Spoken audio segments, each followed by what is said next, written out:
Okay.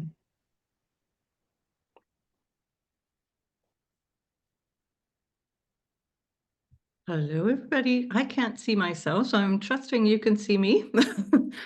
Mhm. Okay. Yep. Hello, Helen. Hi. Hi, Hi. Carol. Hello. Hi, everybody. Great. We'll just leave another minute so people can join in. I've just been chatting away with Roisin. I'm very excited to have her here with us today. Super. Just give it another minute because normally we should be a few more.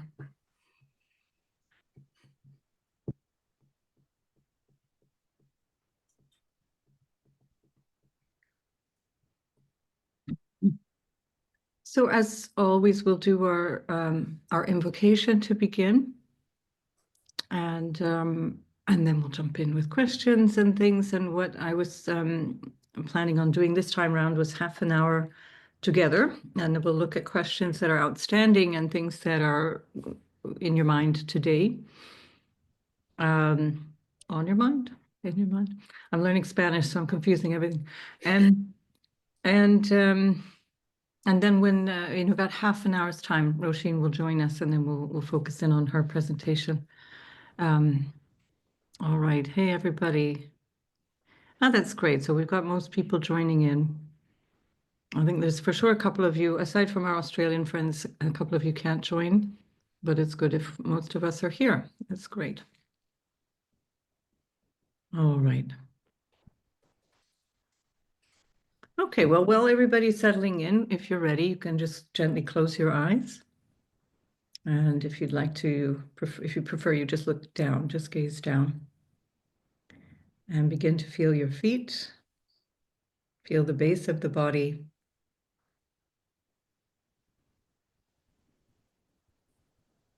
Become aware of the back. Feel the back of the head, the top of the head.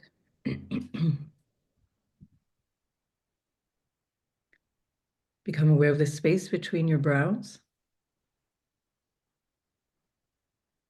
If you'd like to, bring your hands to your heart, feel the heartbeat.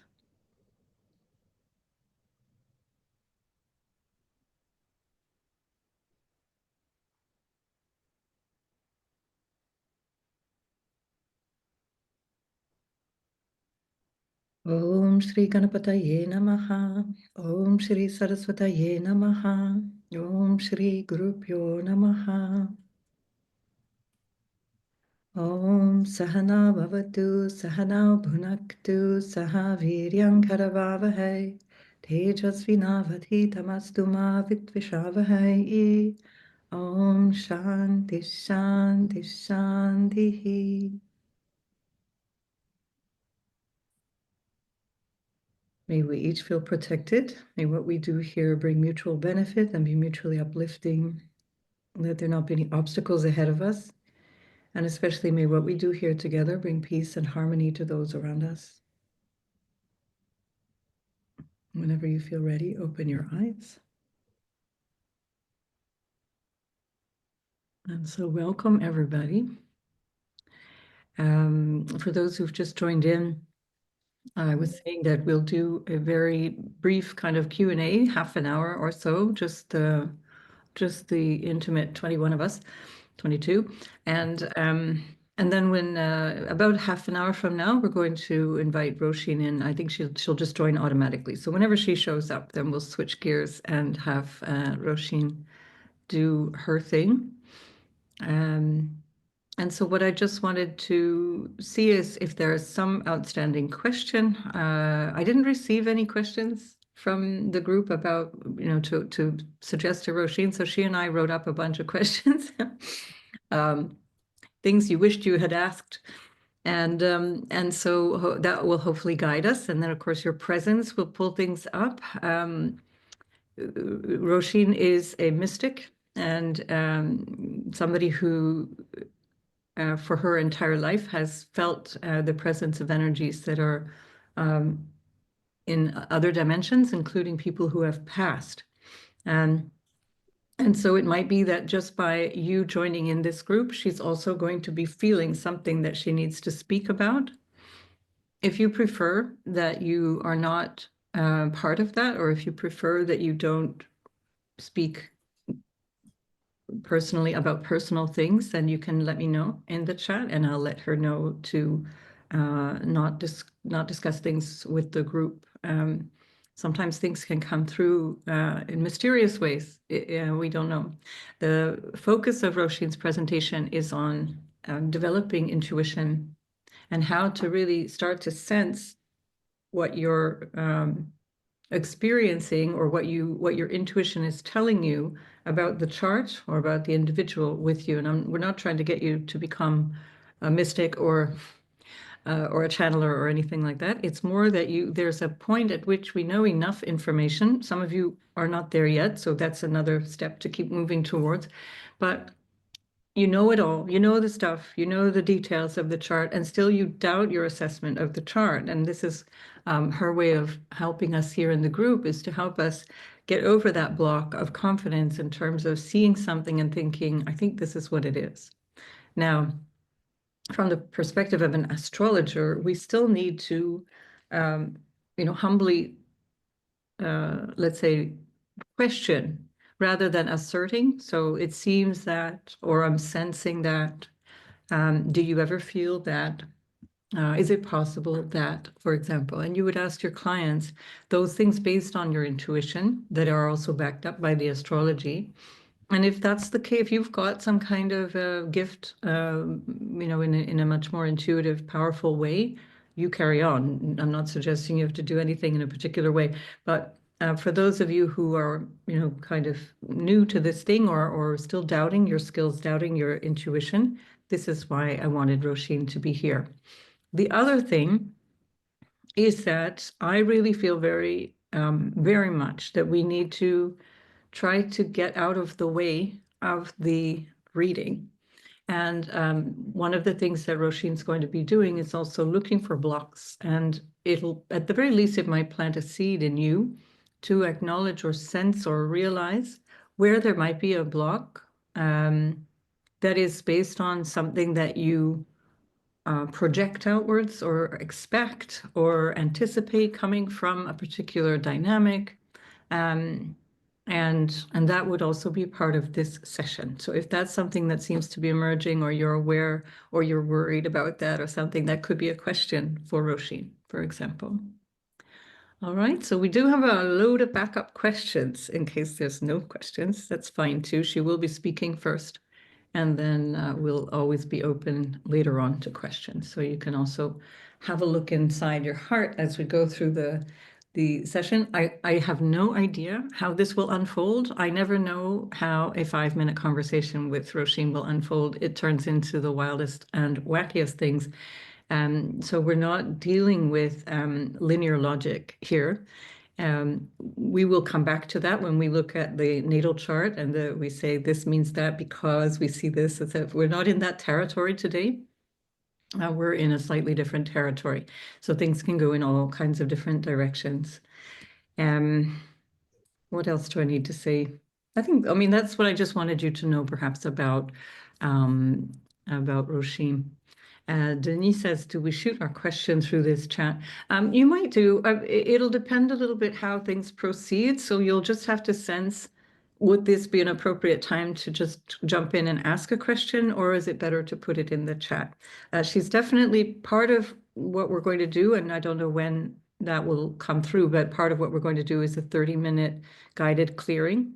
And the word clearing, from Roisin's perspective, means that she senses any kind of blocks to intuition, blocks to confidence, blocks to doing this work. And there's all kinds of things, just to give you an example.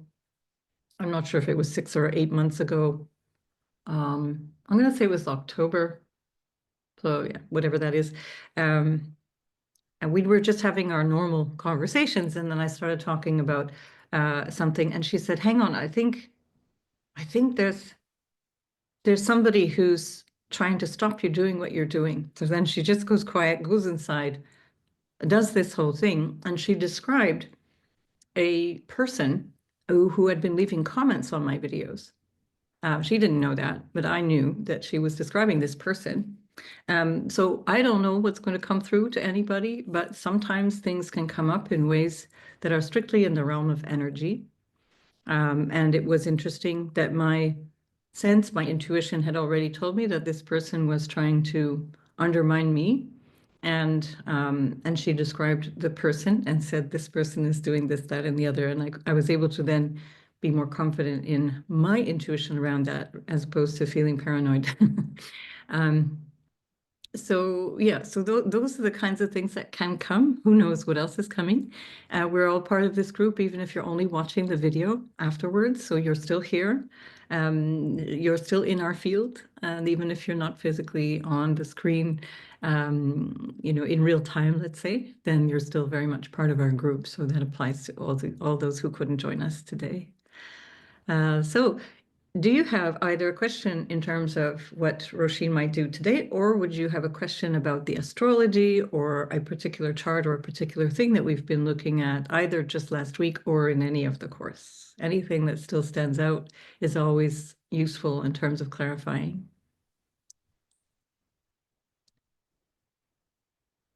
Oh, I hi.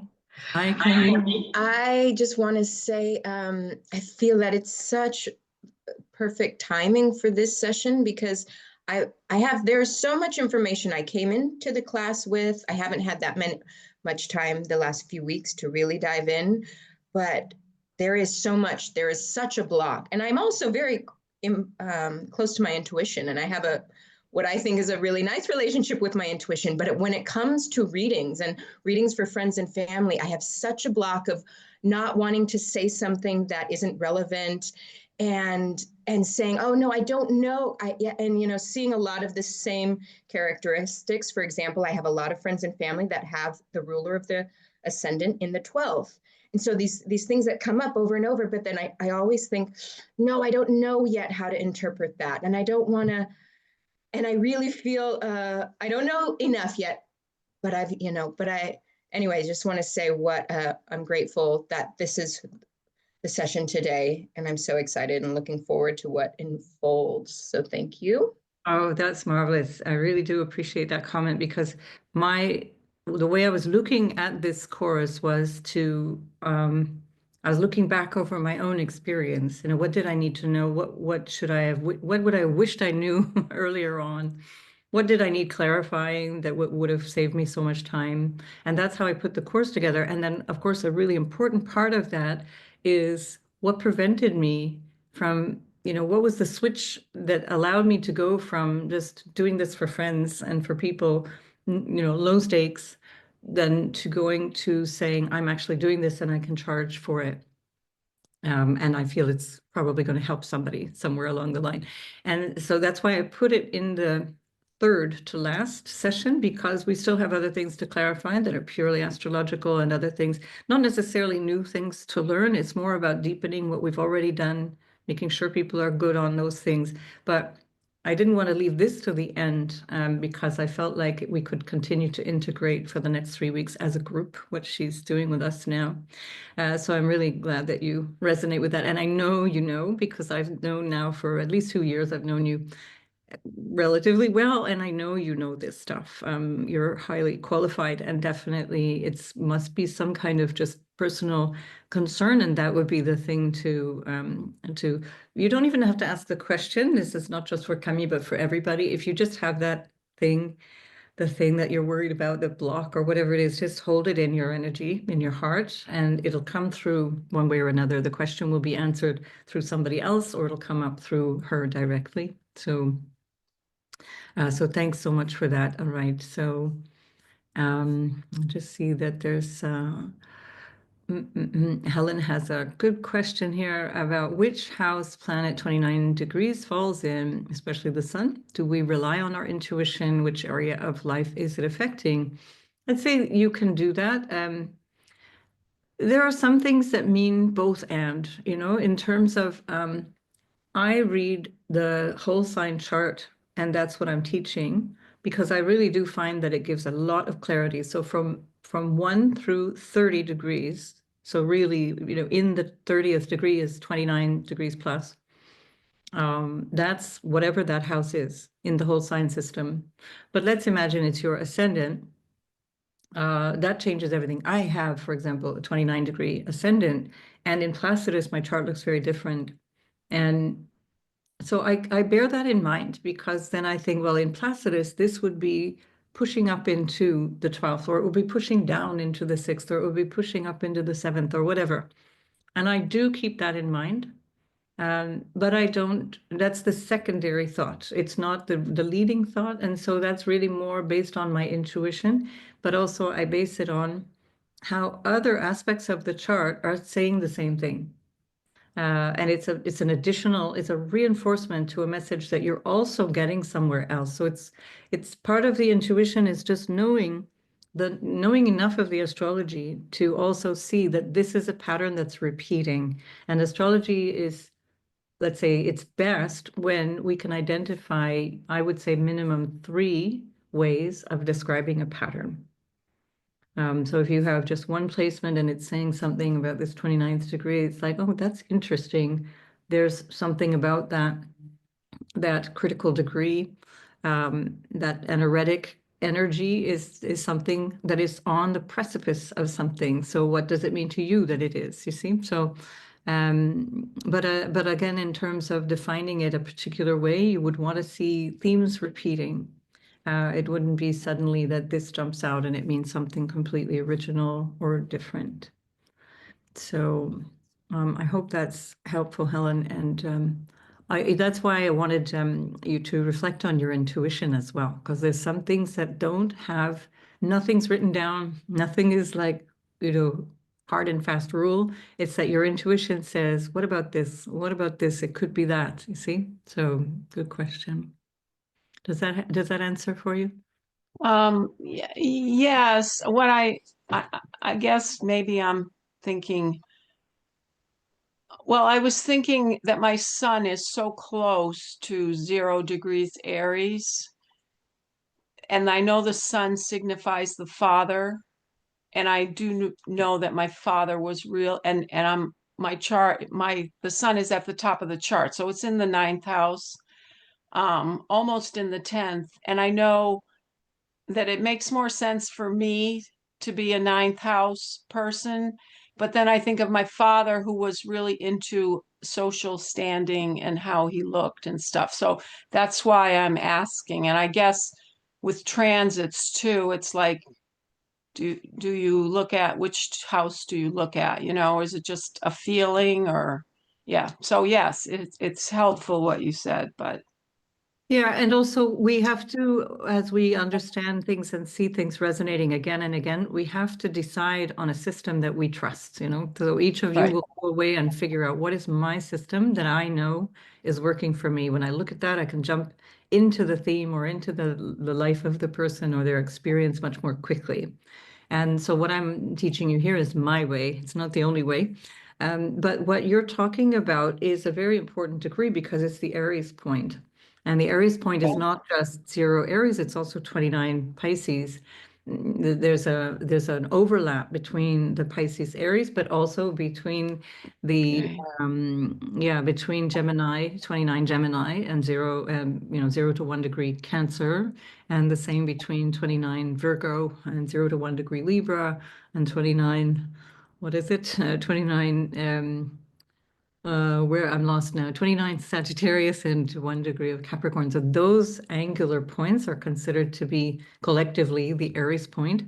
They're all part of the uh, theoretical Thema Mundi, which is the chart of a theoretical chart of the world, which shows the joys and the rulerships. So, why am I saying this? Yeah, so one way you could look at that is that the sun itself is not sufficient to describe your parent, mother, father, or whatever, your father in this case. It is also the whole sum of the sign, the degree, the ruler, the aspects that go to that planet. So, for example, somebody who is particularly concerned with appearances often has squares to their sign, because there's something that that they were struggling with, or there was something that they had to prove, or there was something that they had to identify with. So if there are squares to the sun, that can also explain that. And then if your father was a type of person who had a prominence or a role, like I have Mercury at 29 Pisces, so my Mercury lines up with your sun. And all my life, unconsciously, for the most part, until I learned out about this astrologically, then it made sense.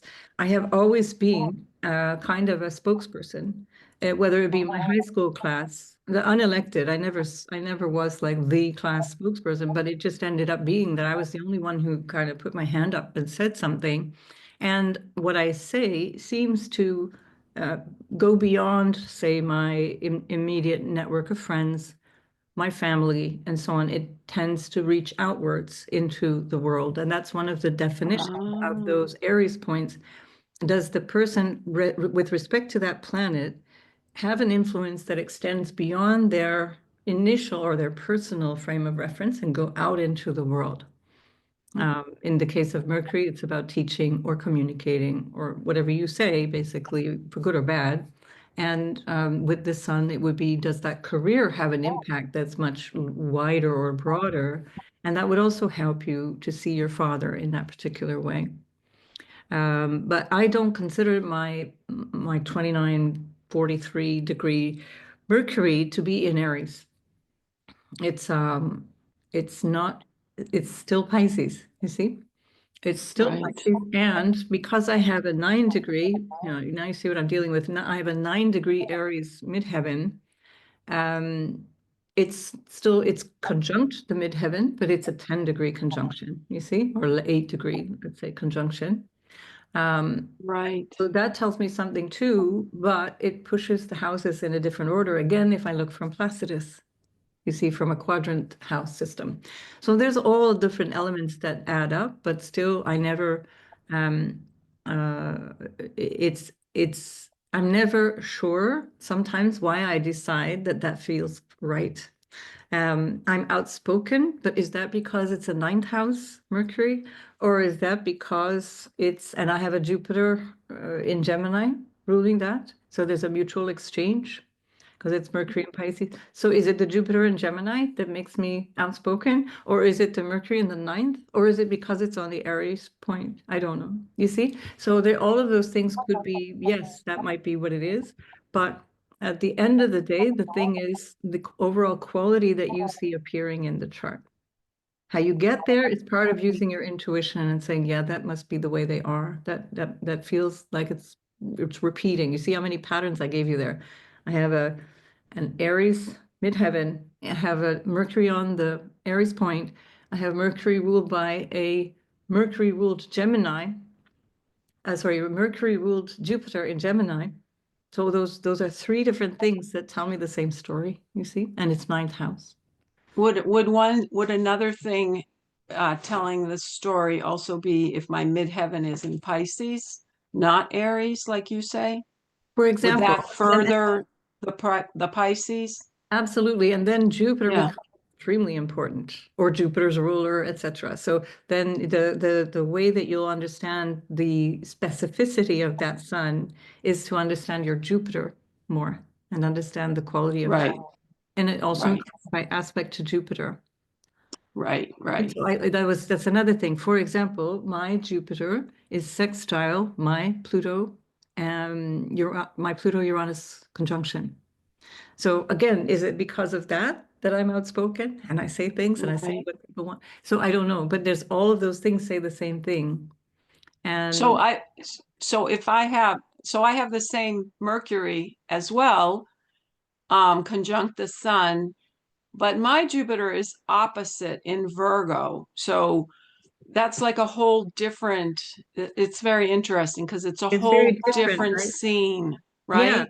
because your Yeah. Mercury is under the beams and it's in Yeah. opposition to its ruler who is in poor dignity. You see, so Right. it's a Right. different kind of setup, but that also makes it a mutual exchange because that's an opposition. That's Right. a traditional marker, and that means that Mercury and Jupiter are somehow exchanging information and helping each other. Okay. You have to keep digging it because now Mercury becomes the ultimate, well, it's ruler of the Jupiter, which is ruling Mercury, which is ruling Right. Okay, thank you. That's very quality, interesting. but the quality of the Mercury is just different. Yeah. Okay. All right. Super. Great question. So, thanks, Bettina. Glad you're on board.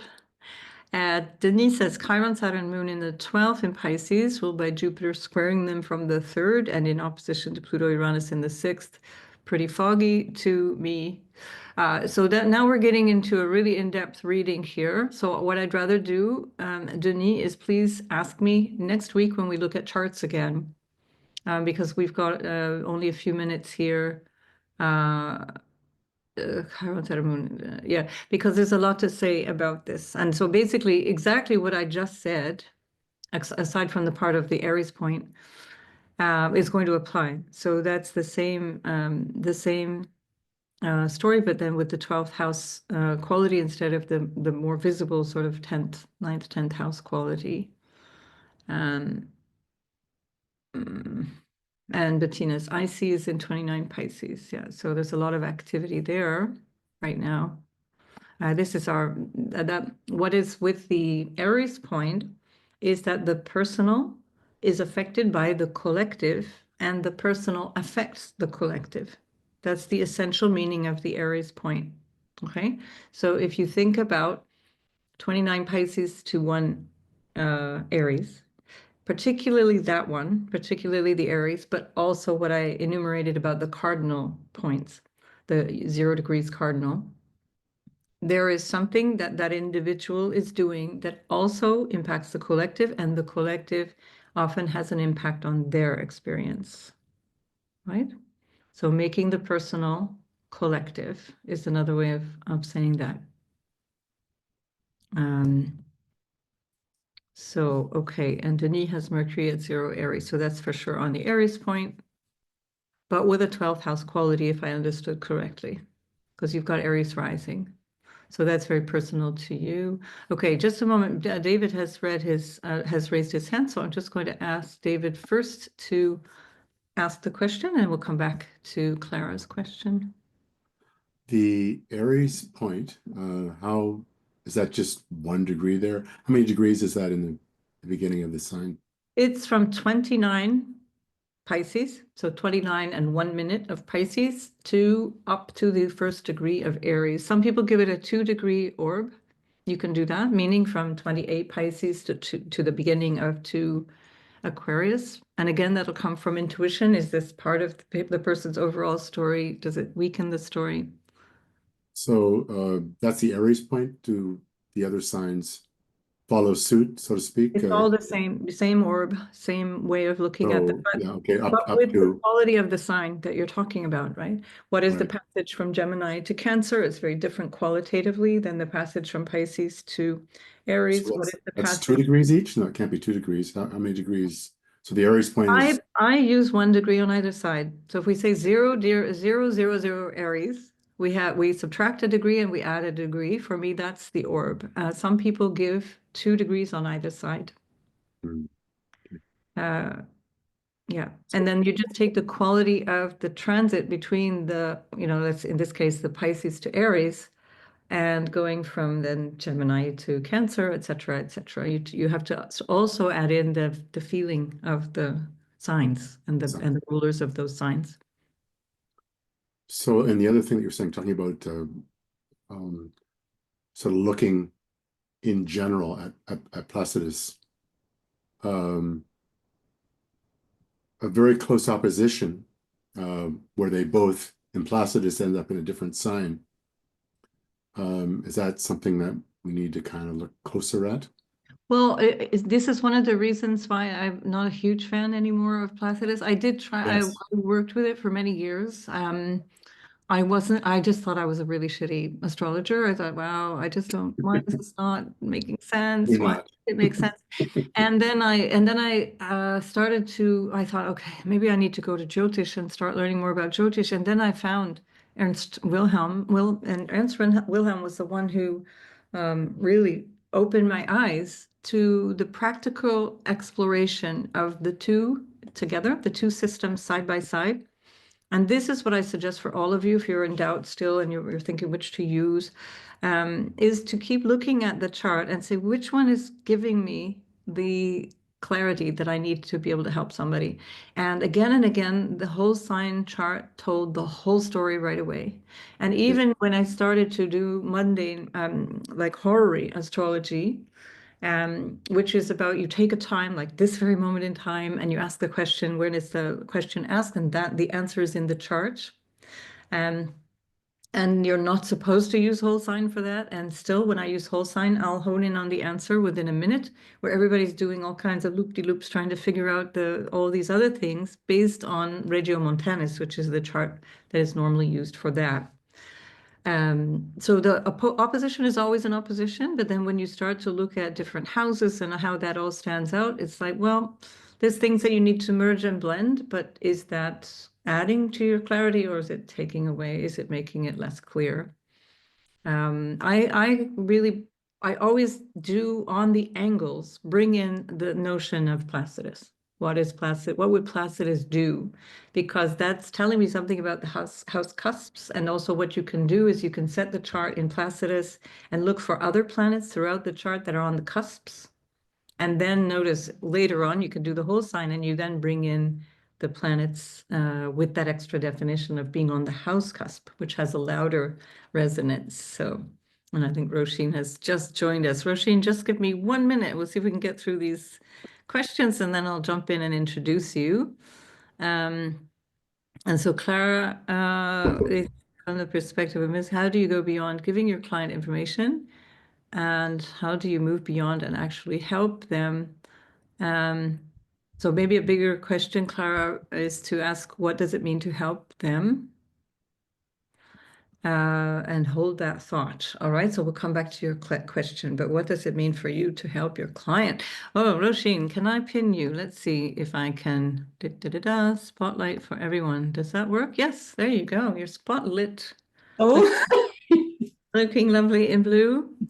So everybody, I'd like you to meet Roisin, a very special person who's become a dear friend as well.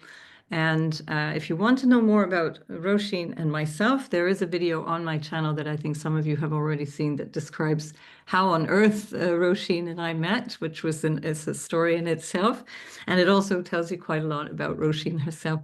So perhaps the best thing is to let you introduce yourself, and you can describe, giving them a few little details and titles and all kinds of things, but maybe you could describe yourself in your own words to the group. And welcome to our wonderful group. lovely. Hello, my soul sister there. And thank you for letting me come and speak with you today. I'm excited about where we can go with so many open minds and open hearts. You know, that's all you need. Open mind and you're there. That's what I said to everybody. So I'm here at Trinity House in my lovely centre, and for the first 2 hours this morning I was digging and mulching my organic beds because I want to start doing organic food for the event. So that's what I was doing. Now we're here, and this is what life is like. We can be doing so many things and be so connected all at the same time. I just love that. So briefly, when I was 3.5, I went over to the other side. I had a near-death experience when I took a lovely jar of sweeties at the side of my mother's bedside cabinet, which were sleeping tablets. And that was the journey to start to waken up my purpose. So really, my journey then in life is to help everybody waken up their purpose, but not with a near-death experience, but really dying in yourself, the identity of who you think you are to who you really are. So that's my journey, to put it, kind of what I really am here to do. And each day I live fully listening to the signs, getting the information, and just living my life like that. And because I felt I was so, how would you say, off the wall, but I didn't think I was off the wall. I thought humanity was off the wall, that they weren't living the way I was living. And I used to hear people saying when I was in school, that wee girl's a bit strange. But they didn't think I was saying the same thing about them. I thought, why are they not being themselves? So, it's amazing. When I started my work, I thought I better create a center. And the first one was called Rainbow Lighthouse. It had to be a house so that anybody like me would find their way home and would understand that a gift isn't something that you should be afraid of or be crazy, but you should embrace it and don't ask for confirmation with people that don't understand it or are asleep. That's the worst thing you can do. And then I created my first center, and then I created my second center in 2022 called Trinity House. And it also had to be a house. So when everybody comes, they find their way home to them. So I hope you have lovely questions to ask. And don't be afraid, because the ego, the ego that edges our God self out will tell you, oh, don't ask, that's a stupid question, whatever. There's no stupid questions, brothers and sisters. I'm telling you, you just ask anything. And, that's how you learn to be your intuitive self, because you already are intuitive, but there's so many things in the way. So much has been put on top of you. If you think you're in the womb and you come out and you drop down into this journey, pick your mother and father, and you come into the womb, and that essence starts to weave together the matter and form and become form.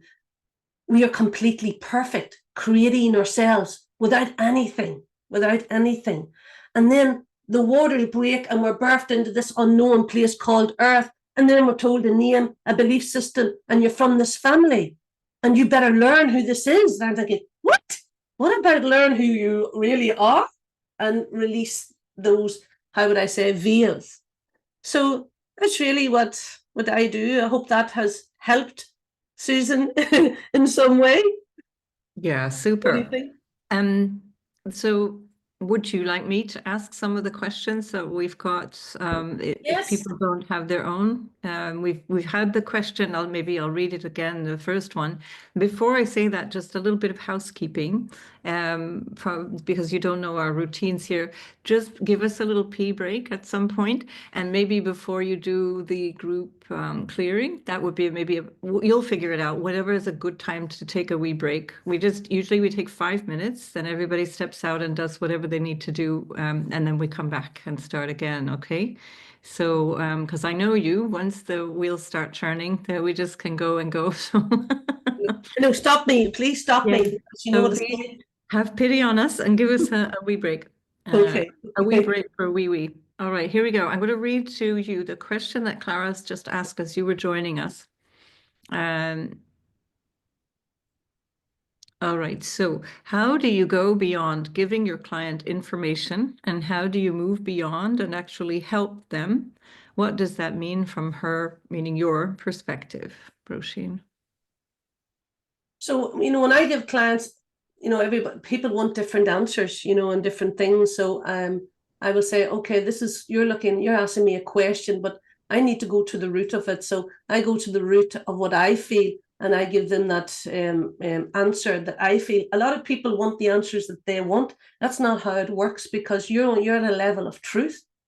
And wherever you are at a level of truth, that's where you're stuck. My level is a different level where I have like a torch and I can see a deeper truth for people. So I try to guide them to that truth, even if they don't understand it, and make them understand that let's get here instead of needing me to give you this, how would I say, top answer. Let's go deeper and let's go here and go on a journey to get the true answer. Does that answer the question there, Susan, do you think? Or do you think I need to give a different?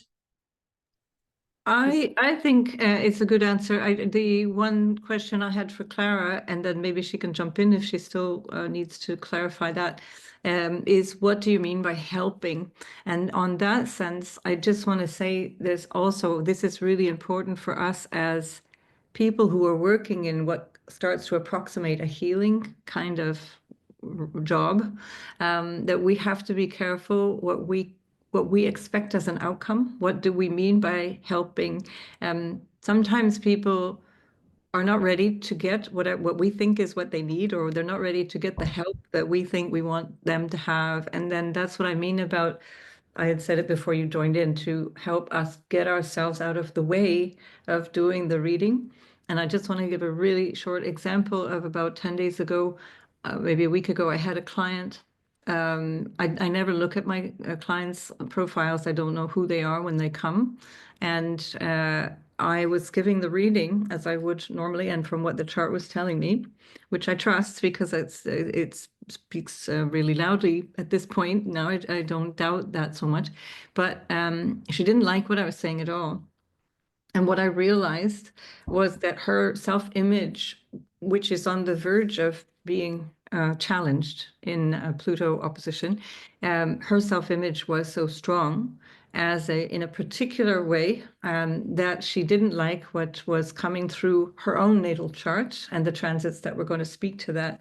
And what I was, in my way, trying to show her, I was saying, you know, kind of like a way of preparing her. I thought that would be helpful, but I only realized halfway through the session she was not having it.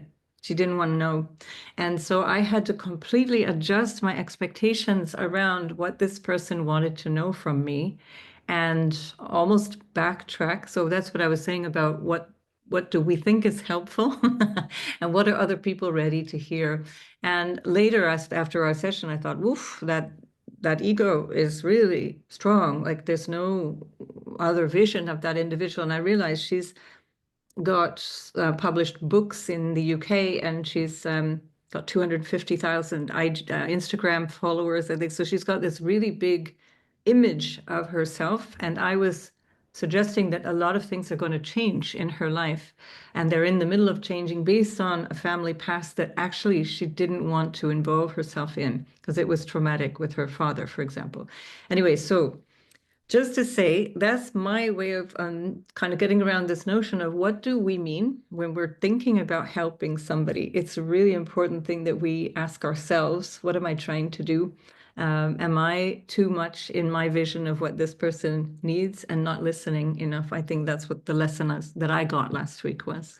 Yeah, well, that's really what it is. I would call myself quite hard and direct.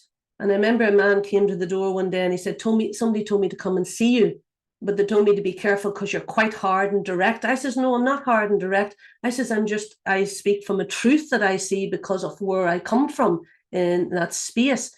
And I says, I don't like people wasting their money, and I don't like people wasting their time, and I don't like people wasting my time, because I've done this work and went across the other side so I can bring back the messages. So when someone wants to really open up and find the truth, then I'm going to give them the truth that I really see, not the truth they want, but what I see. So, and I can be quite hard like that because that's my purpose. Yeah, and I don't want to waste their time or waste their money. Sometimes I have to say to people, you need to go to my husband for a reading. I said, because you're not ready to hear what I'm going to give you.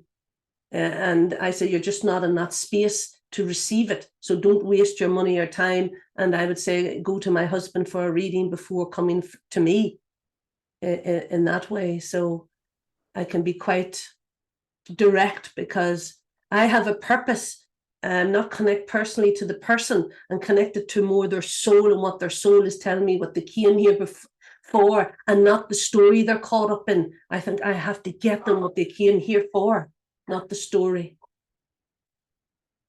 If that helps, Susan. I'm muted. Sorry about that. Clara, do you have anything you need to ask again or add since we're looking into your question there?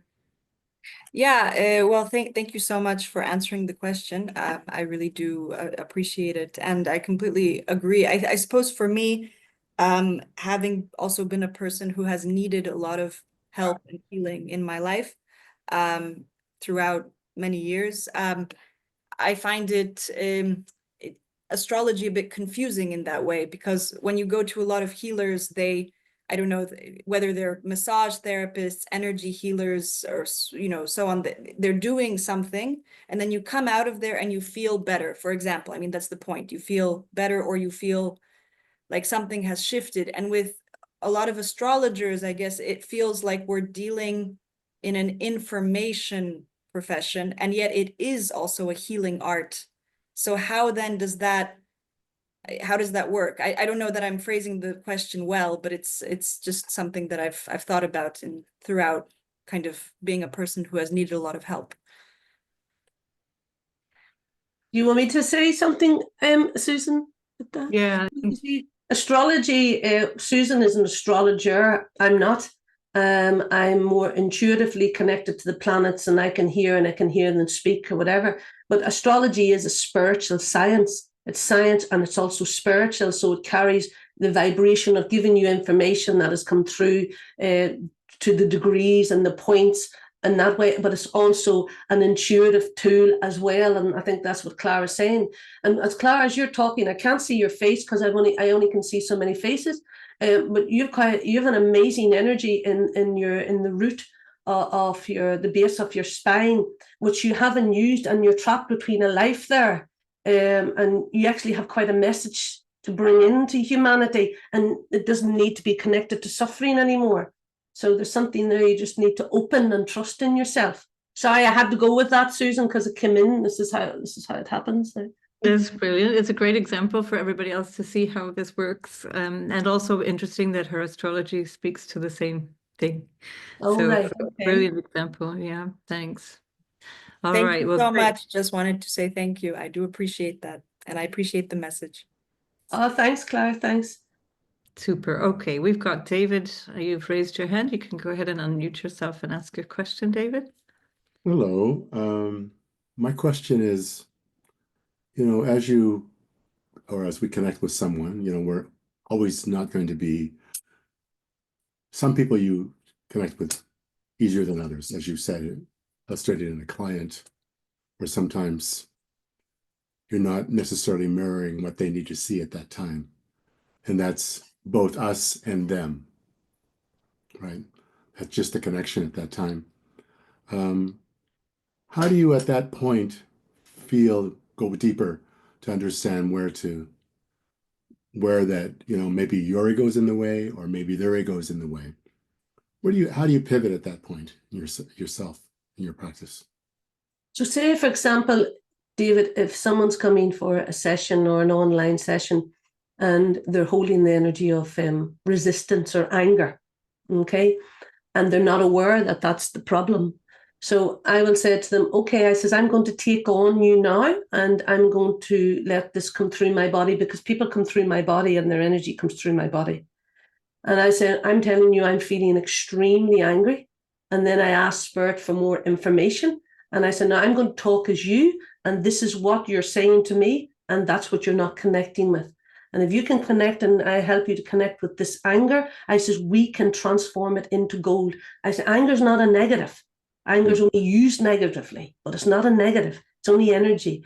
And so I start to move to help the part of the ego that's attached or not allowing the person to connect.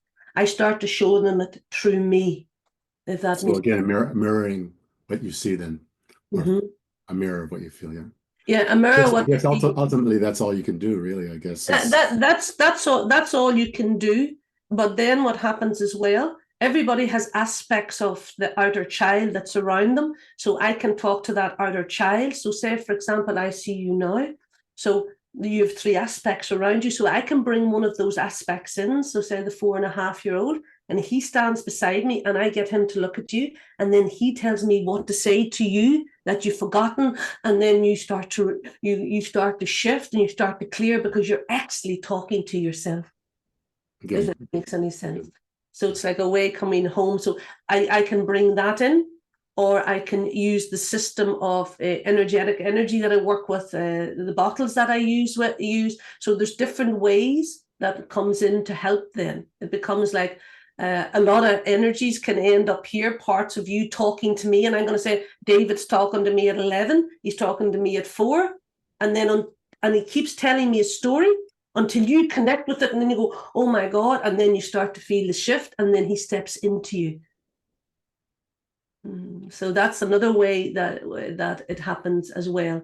So when I look at a body, I hear voices, I see colors, and it's like we're so many dimensions. We've so many rays. People say there's 9 or 10 dimensions. I said, no way. We are multifaceted. There's so much. We are so limitless. and we're eternal, that I think you just go on and go on and go on and go on. That's what I feel. You know, there's never an end to all aspects that we are.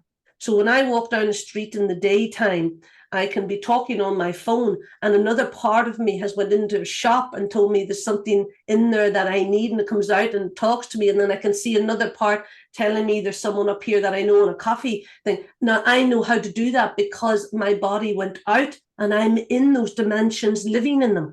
But so are you, only we're not knowing how to connect, but you're still living in them. There's just not the connection. Absolutely. Yeah, I truly understand the multidimensional aspect of us. And Brilliant. it's just in dealing with the client, but that gives me some insight. Again, it's like about mirroring, and you say about coming into certain aspect or timeline in their life where that block happens, I guess is the big thing, you know, trying to understand where it originated. And yes, where it originated. But you know, when you feel it in your body, yes, David, all depends how clear you are, how you've cleared the emotions and the journey that you came in, your story. So imagine every client will trigger a little bit of you, okay, of your stuff, but you're there to help them. So what you do is, which is a really good thing to do, you say, for example, you feel fear. You say, okay, what percentage of that is still mine that I must work on? And you'll get a percentage straight away from 1 to 100. And then you say, oh, that's a part that I'm learning with this client. And then you just say to spirit, okay, thank you for that. And then it brings you deeper into the client because you've acknowledged your part in it and you can go deeper. Does that help? Yeah, that makes sense. Yeah. And you're working with the female line of your family in the timeline there, and all these women are standing behind you, so you have actually quite a gentle energy, but there may be a little part of you that's afraid of the energy of anger. And I said to you now, 12 and a half years old, don't you be afraid of anger, anybody else's anger that has ever been around you. You pull that anger in and embrace it, and it'll become a real power for you. So that was just a message that came through for you. Thank you. You're welcome. I just want to add on a strictly practical level, from the point of view of the example that I just gave of this individual. So I have come to realize that, or at least I've assumed that people are coming to me because they really are ready to change, because that's what my website describes, is what people see me online doing and so on. And it's not always true, or there's a part of them that wants to change, and then there's this big part that says, I am this. And especially this is the third time that I've had this now in whatever 13 years or something with an individual like this. And the thing that I realize is that they're not able to confront that shadow side of themselves, or the side of themselves that they don't like, because it doesn't resonate with their image of themselves. And this was her spiritual image in her case, but it can be anything. But those spiritual egos for me are stronger than any of the others. And why I'm saying this is because then at a certain point, so we had an hour-long session together, I realized that it's not that she kept saying, I don't understand what you're trying to tell me. And I was trying in the most basic ways to describe why I'm pulling in her ancestors or her family and so on.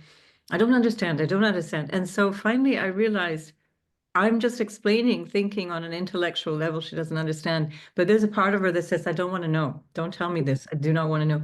And so after 15 minutes, I was trying to move in that direction. I realized she was never going to want to hear that, at least not at this particular juncture. And so I completely changed the session, and we went to the transits. It didn't go much better because of the state that we met each other in. But just to say, it's her session, and therefore I had to change and come to her level and be answering the questions she wanted answered and leave the rest. And if it arrives later on, if she gets the message later on, fine. And if not, that also has to be fine. And that's what I was saying earlier in terms of the question that we had earlier from Clara, which was about what is our motivation to help, and can we at least even if it's halfway through the session, can we at least recognize that sometimes our version of fixing something or helping is wrong, or it's almost like a violence for that individual. So I just wanted to point that out, because we can think we're doing really good work. But you know, there's that expression, the road to hell is paved with good intentions. So we have to keep in mind that sometimes we think we're doing great work and it's not what's necessary in the moment. And so we have to come back to what I was feeling it here, for example, in my throat and down to my heart. And that for me was a very strong message to shut up, to just literally not, continue the way that I would normally have done a session. Right. So that's, I think, a really worthwhile thing for us to reflect on in our own way, as Roisin was saying, what's coming through us. Now, who's the next in line? I just have to check this. I think Sonia, no, Camille's the next one in line for a question. Hello, Roisin. Hello, Camille. I'm just so grateful to be here. I'm part of this group. I have had a very close relationship to spirit my whole life, and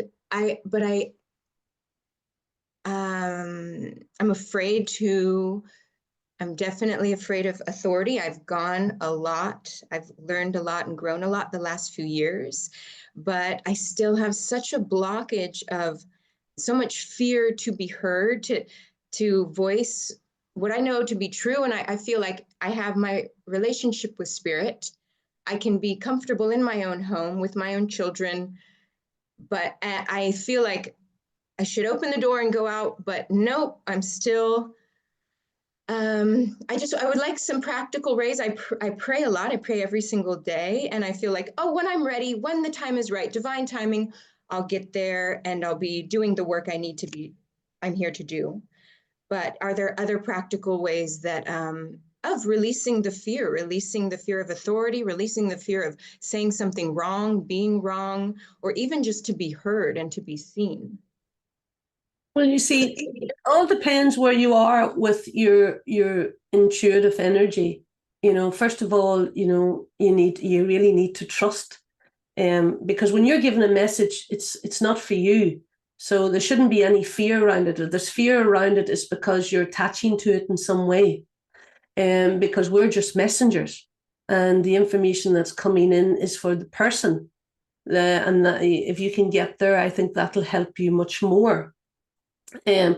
Say, I can be given so many symbols and different things for people.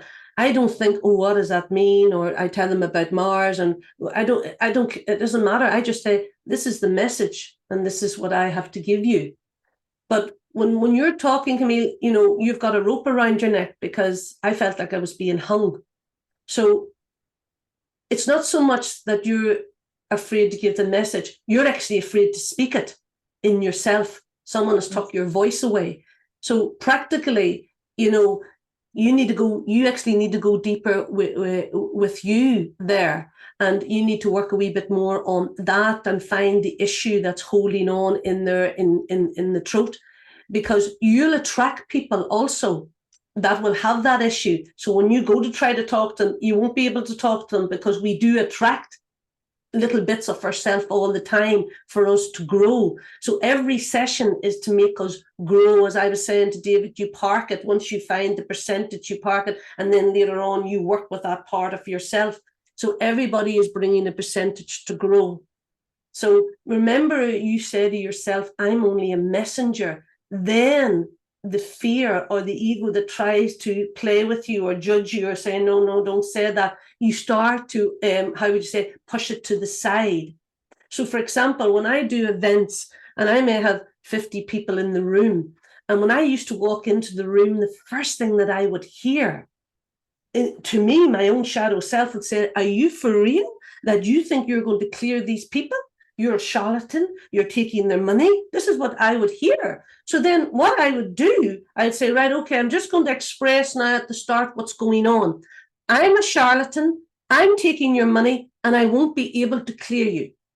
And I said, okay, now that's my shadow self. I said, now let's go to work. I says, let me clear you. So I give it the stage, and it doesn't like the stage because it likes to hide within you. It likes to make you stop. And you have to have that, conviction in yourself to say, this is my soul purpose. How dare you? I'm going to throw you on the stage and show you. And that's really the truth. And once you're really truthful with people, you will see that you will really get to their truth more. And my husband's a Gemini. And now this is nothing against Geminis. I'm only going from marrying him. But he used to say to me, why do you always tell people everything? You don't have to tell them everything about you. And I said, why would I not tell them everything? Sure, that the truth sets them free, my truth. So that showed me where he was. And that's a real, it's a marker. It teaches us how truthful can we be also with the client about what we're going through, and say that too. So there's many ways you can do it, but you know what I'll do? I'll just release that hook off your neck there, and I'll just take it out, and it'll come out the back of your neck, and I'm just going to release that and let it go. And you know what you said to me the minute I released that? You said, don't release it, I'm not ready. You see, so a part of your being is not ready to speak. And even when I try to release it, you come back and tell me not. So if you say now, yes, I want it released because I have to ask you because you've told me not to do it, and you say yes to me, I'll take it out for you. So we're really in conflict with the different parts of our being that we're not hearing.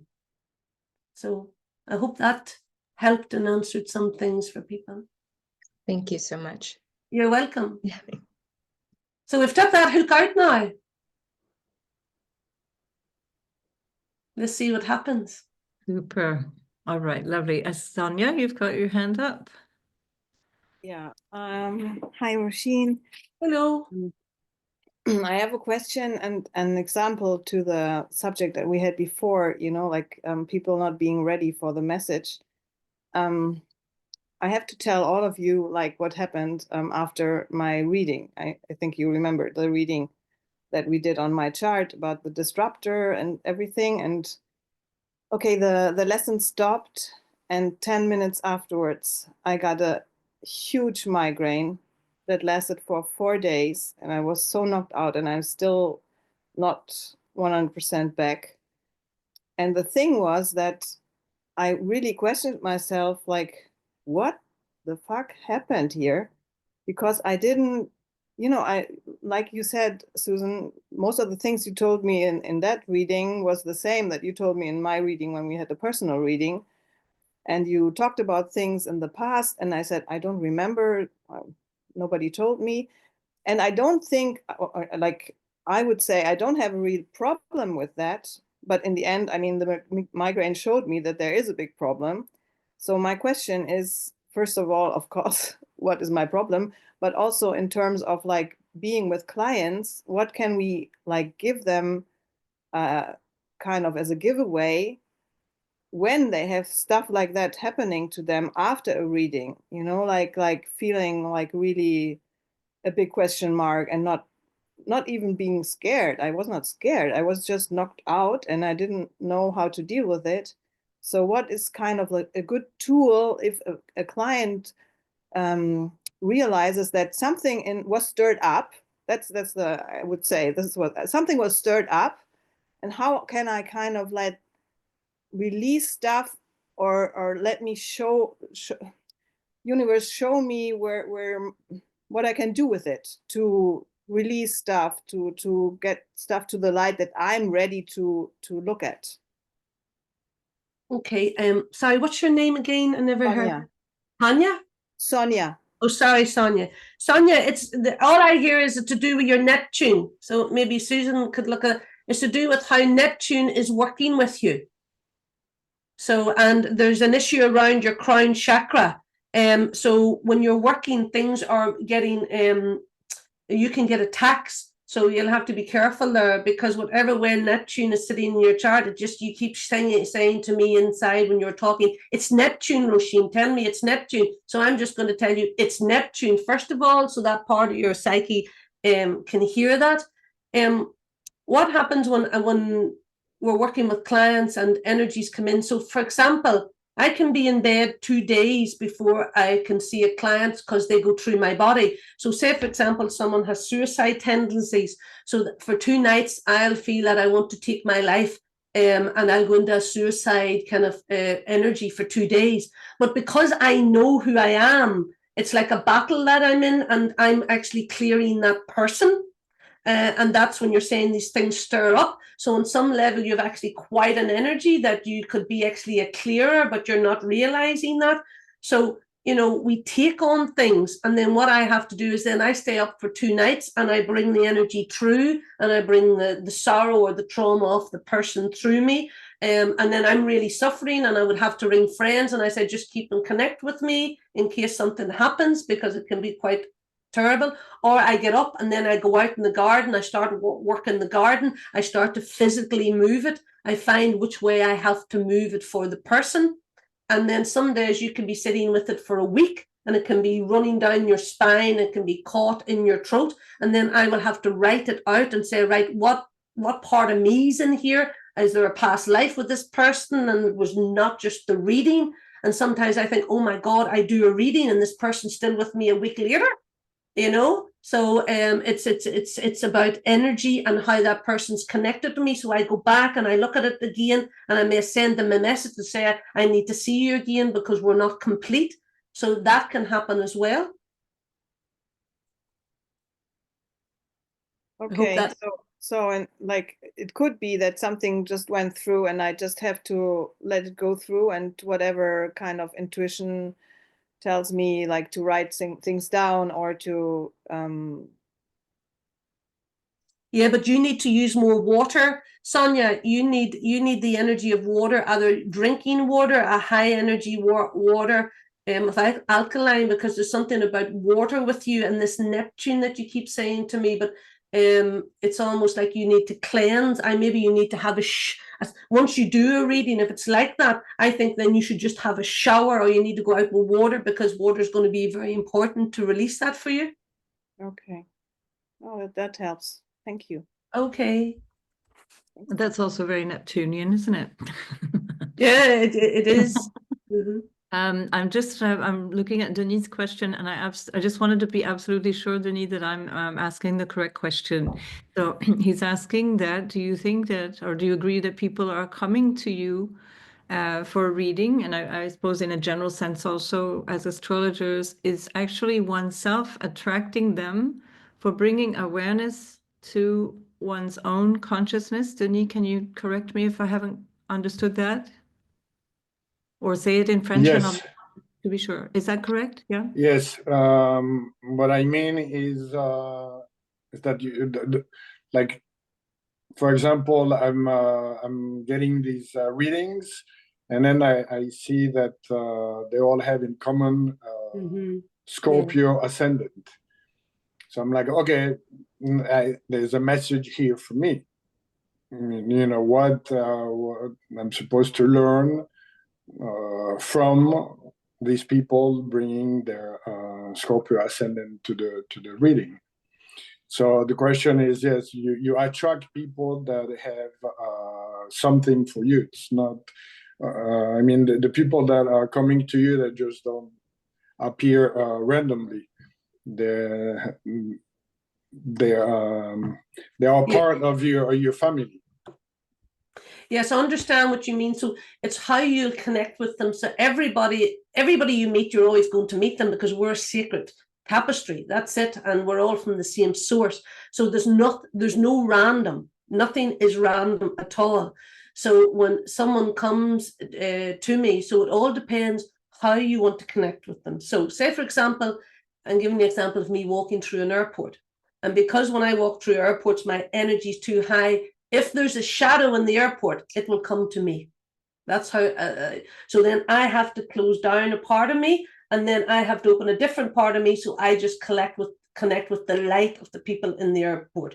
So when a customer comes to me, they can come to teach me something. But if I've learned that lesson before, I don't need to learn it again. And that could be a shadow just coming in to say, do you want to go again? Do you want another karmic relationship with this energy again? So where you are in yourself will make you react, if that helps you. in that way, or you hear yourself, oh, here we go again. I've seen this so many times. I've heard this so many times. I don't need this anymore. So it's like sometimes if a client says, well, I really just want to know about love. I really just want to know about relationships. And I just thought, oh my God, I don't want to hear this anymore. This person needs to go deeper, because I've went through that so many times in myself and the things that I needed to learn about that. This person needs to be taken there now. So it all depends where you are and the journey you want with that client. You can choose from your dimensional self, what do I need to keep hearing, or can I go into a different space in that way? And when you're saying like the Scorpio rising, which I am, which is quite interesting, when you kind of do people, for a week, you notice that your clients for the week have all the similar things, because like that whole genre come in. It's almost like a woman that is pregnant and she's hiding it the whole week. She'll meet everybody that's pregnant, because that's life. Once we're in an energy, we start to attract those, but we don't have to let them play with us. And that's what we learn when we become separate. We get away from the identity and don't play the three-dimensional game, as I call it. And we say, oh no, we don't need to do that. We're done with that. So hopefully that might help or shed some light to help with that one. Thank you. Yeah, excellent. Just briefly, I just want to say it has been my experience too that things come in clusters. So this week, out of 12 appointments that I had, apart from a conversation Monday with Roisin, who's also Scorpio rising, 9 of those appointments were Scorpio rising. I'm not even joking. Like by Wednesday afternoon, I was ready to just go back to bed and crawl under my duvet, because it's not always easy. It's quite heavy energy. So just to say that things happen in clusters, and I really do believe that's just an energetic thing. There's something attracting in different phases, and they would have booked their appointments at different times. Of course, they would have booked sometimes weeks in advance, sometimes months in advance. So there's something going on, and we just have to kind of roll with it.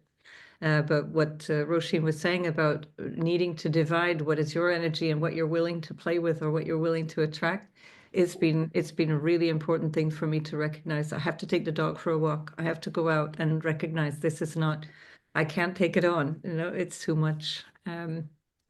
Right, so Ilse, you're the next in line, I think. I think this was a follow-up question to Sonia's question, actually, but more in a way that sorry, I have to figure out how to ask it, but because you did speak about sort of for days before or after a session with someone about feeling their energy or sort of going through what they would go through, and I was wondering how, because I suppose you seem to embrace that a bit, but for other people who might want to separate themselves from another person's energy, how, yeah, I think that's my question. It doesn't really have a question in it, but could you maybe say something about how to not let others affect you? Yeah, well, hello, Lisa. Again, it's a little bit like Camille. I was saying, your own sensitivities will always be affected by a customer or a client, that. And it all depends how you learn to react to that body scan. Do you know what I mean? Like when I'm sitting in my body, I scan my body and it's reacting all the time. But do I need to react to it, or do I need to act on it? You know what I mean? So you're quite sensitive. You hold an awful lot just right at your navel there, whatever way your sign is. I don't know, but you're holding quite a transmitter there. And when you meet people, you're actually being hit there. So it's understanding that your own sensitivities will always be played with in a way, and how you to separate that. You have to become stronger in your centering of who you are without doubt, because there's a little bit of doubt down there in that part of your hara. and the child in that child in you, because we're always coming from the child. It's never the adult that's carrying the fear or the blocks or the worry. It's the child in us all the time, the child in us. And it's allowing that child just to grow when you're in the session, and calm it down and just say, no, I don't need to take that on, or no, I don't need to react in that way. And this is for the person. And you start to get an inner dialogue with yourself and with your many selves, because there's a lot of talking going on. There's a lot of minds within the minds. I can be talking to you and I'm still hearing 3 other things to do with the class, with other people. And it's just bringing everything into alignment and what's important without overreacting. And maybe if you got some type of a, you're almost showing me the dung beetle, to do Egypt. So there's something there about your hara and that could help you. So it's really understanding, try not to think about it more, trying to understand it mentally. You need to understand yourself more intuitively and more spiritually, and realize that you're vibrating all the time and everything's affecting, and how you can channel that and protect it and make it stronger in yourself, But there is an issue there with doubt, and that amulet would help you with that. There's a doubt there coming up in some way, but we could ask it just to step aside, because you're quite gentle there, but you're actually very, very strong as well. You know what you want, so there's a wee bit of a conflict. So we just ask that to blend more with you, so that you believe more and become more stronger, and not take so much on, and not needing to react so much in yourself and be just the messenger. Just let it come out of you and give it and release it, and don't take it on. Yeah. I hope that helped you, Lisa. Thank you. Thank you. You're welcome, sweetie. You're welcome. Thank you, Elsa. Okay, so we've got Helen, and then I think I've got a question in the chat, and then we'll come to Bettina and then Saskia. Okay. Oh, hi. So we've been studying a lot in the chart on how to look at your ancestors and follow the problems that have been passed down through your lineage. And I'm just wondering how you would help people figure out. I know that awareness is, of course, the first step, but then what do you do with it? And because I don't know what to do with it for myself, I don't know how I would counsel someone else what would be the next step to help them, break this lineage, this pattern that keeps repeating over and over in your lineage and in your ancestry. And of course, your ancestors aren't here.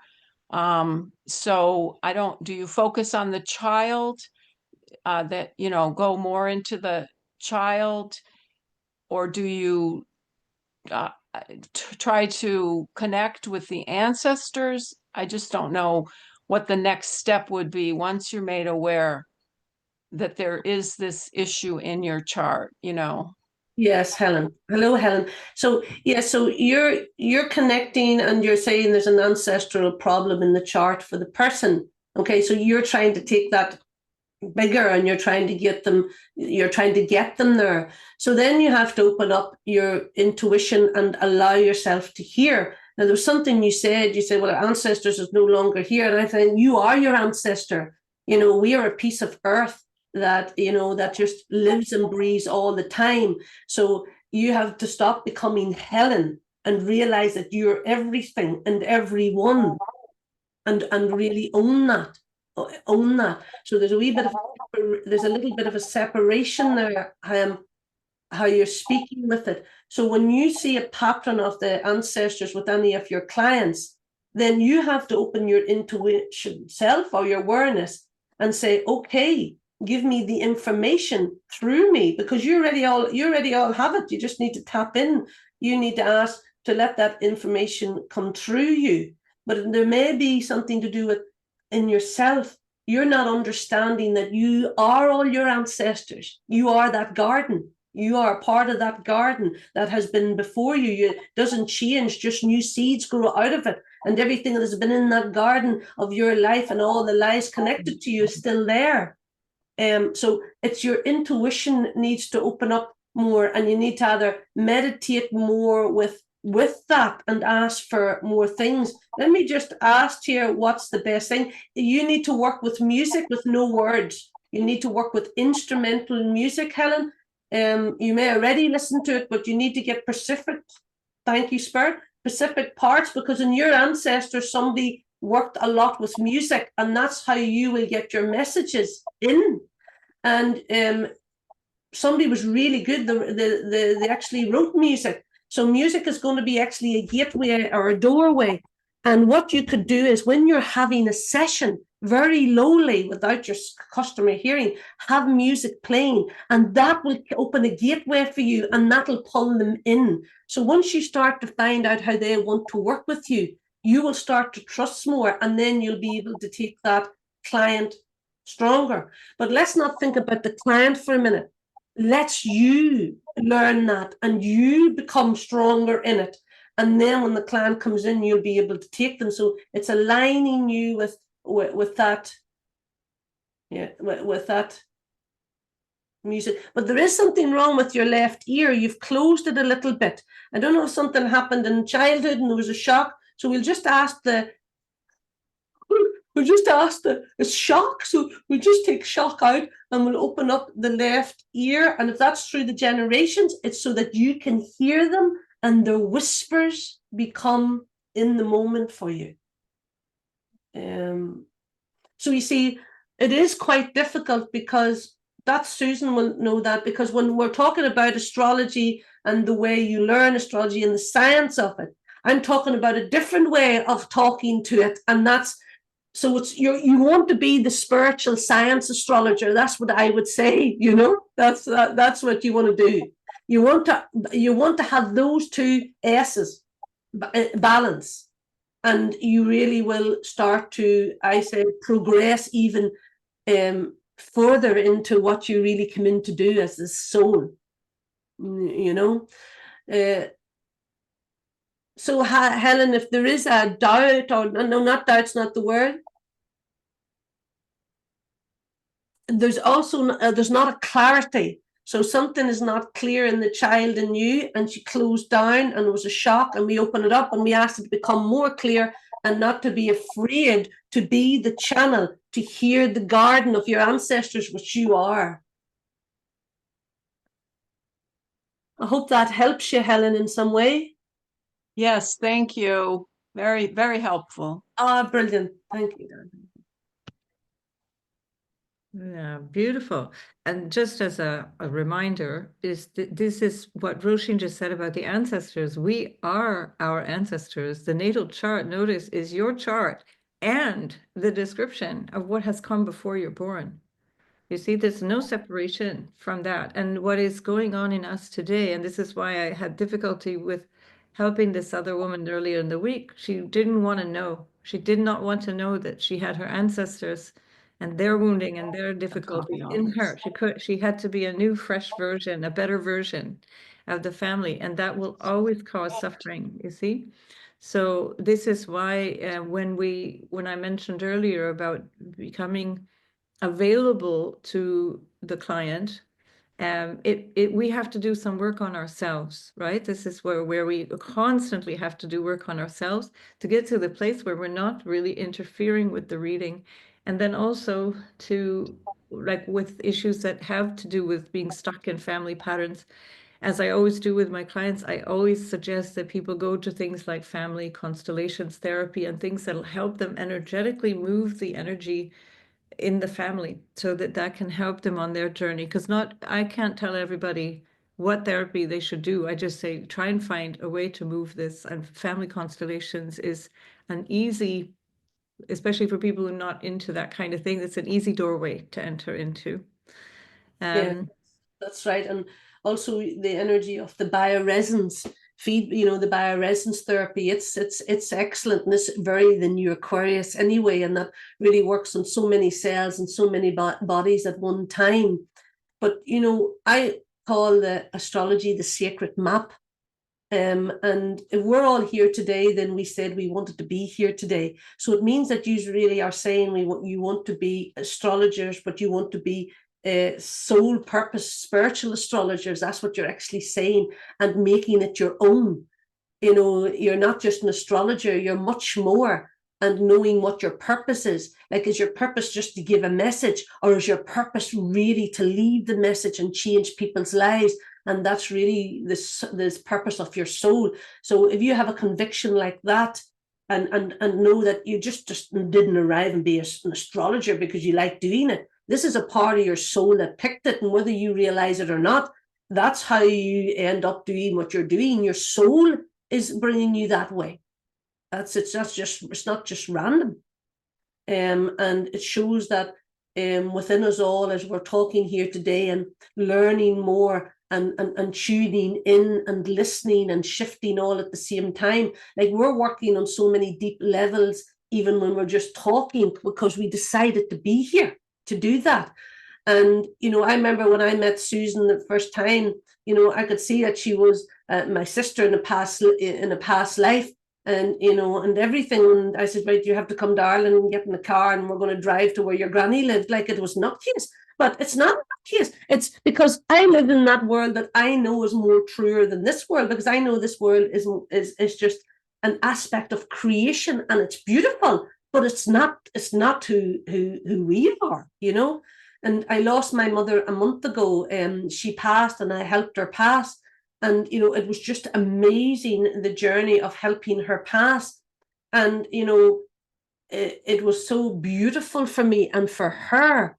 And I remember kept whispering in her ear, and I kept saying, Mummy, you do not want to pick another soul lesson like this one, because this was a terrible one. I says, once you go over, say to your soul, I am complete. I says, and ask for a compassionate lifetime for yourself now. I says that you received what you didn't. I says, remember, and I kept whispering that in her ear. I said, this is what you do and you go over, you know. But it was interesting, when she passed, I didn't miss her whatsoever, because she was with me all the time. And every time I went to grieve, she said, why are you grieving? I'm here. I says, yeah, but my 3D self needs to grieve because I'm a human. And she wouldn't let me. So now I'm grieving in my sleep. So she can't get me. So I'm waking up at night having the grief in my sleep. And that's what my being has done now to help my three-dimensional self get over it. But I realized I don't miss my mother, but I miss the presence that she was holding. That's no longer that presence part of the humanity that was her. But everything else, she's still very alive. But I will never see her as that mother in a human sense again, and that presence lost. But everything else is still alive. A spirit says to me, we do the suffering on the third dimensional body. All the other bodies don't suffer. They're all as one. We do our suffering in the third dimensional body, which is humanity. And all the other bodies are just blending as one. And I think, oh my God. Plow this garden, you know, plow and reseed and mulch and compost and regenerate yourself all the time. And every time you have a block, regenerate it again and pull it up and keep looking at it and pull it out and find your blessing that you are in that. Sorry, I went off on a tangent there, Susan. The tangents are always fabulous, so don't be sorry. They're always, and the interesting thing is that they're always answering somebody's question as well. So never off topic. So I have a question from the chat, which is Kristen, who says, Roisin, was there ever a point? It came out Roisin, but that no doubt is autocorrect. Roisin, wouldn't be the first time. Was there ever a point in your life when you didn't want to work with people anymore, or perhaps needed to change the way you were working? Yes, I've changed the way of working many times. I used to be a tarot reader. That was how I first started. And I used to do that. And then I had a business and 2 businesses with therapies and shops and restaurant kind of cafes with holistic food, all organic food and things like that. And then I just talked to people. And then for 2 years, I had to work free. Spirit said I had to give back. So for 2 years, I give back, and everybody that came into the business, I just talked to them, or I cleared them freely. And then I wasn't allowed to do any more readings anymore or any tarot readings. And then they progressed me into working with people that had passed on. And then that progressed and moved into clearing. So every time I get to an age where I say, this is done, it's almost as they're saying it's done. And then they open another door for the next part of what I'm going to do. If I'm sitting, which very rarely happens, if I'm sitting and I hear myself saying, I can't do this anymore, then I would just stop it. I would just stop it straight away. You have quite a personality like that. I just say, oh, this is ended. This is over. I can't do it no more. So it's like, for example, I used to do a lot of events in Switzerland, and they were very, very big events and very, very wealthy events. And one day I rung the girl and I said to her, that's it. I says, I'm not doing the events no more. She says, what do you mean you're not doing the events? We do 3 a year. And she says, they're so profitable and you're building the centre. I said, no, I woke up this morning. I says, it's over now. I said, I'm not doing it no more. And the first thing she says to me, think about the money. I said, forget about the money. I can't do it. The information won't come through because I'm saying, no way, it's over. So sometimes that just happens. And I just stopped it. And she says to me, I can't believe this. And I said, that's how it works. That's how it works. If they would tell me to get up in the morning and stop working, or stop charging people for 2 years again, I will have to do that because I know how it works. But now remember, I'm working energetically and intuitively all the time, and I've learned how to work with that. And I can't push myself to do something that I couldn't do because it's not really me that's doing it anyway. The spirit wouldn't allow it. It would say, we're complete, move on, we're complete, move on, we're complete, move on. Even if I was comfortable making money and having my business flowing, if they're decided they're moving on, it doesn't matter what I want, I move on. If I can put it like that, if that gives you how strong it is to the shock of my husband during the business. He said, that's not the way you do business. I said, this is not about business. I said, this is about life and people. So that's it. It is that way. So I know I'm very strong in what I do. I'm not telling you to do that, but I'm telling you, if you can find the soul's purpose and get that conviction, you will get your energy so much stronger and things will complete so much quicker, and you won't sit in things because you're tired and it's just your business. You'll realize that you are the gold of it and the abundance is secondary, and when you realize that, your work will get stronger and stronger. That's what I can give you from my perspective of living, And anybody that's here today is asking for that, because if I'm talking this way, it's because we're saying we want to hear this. We want to hear it. It's not an individual statement. This is a statement for everyone. It's like if I do a clearing and someone's in the room and says, I have an issue with addiction or suicide. I said, don't worry, everybody has it. I said, let's clear it for everybody, because we're holding it all. And once we realize that we're holding it all without saying, oh, I don't have that, and that person has that, and I don't have that. No. I have everything that people are bringing to me. I have a percentage of it, and own it. Always own it. And you really then become stronger in what you want to say and what you want to do. Brilliant. Yeah, brilliant. You see, it requires courage to do it. It's not just fun and games. The 3D and it's responsibility too. Yeah.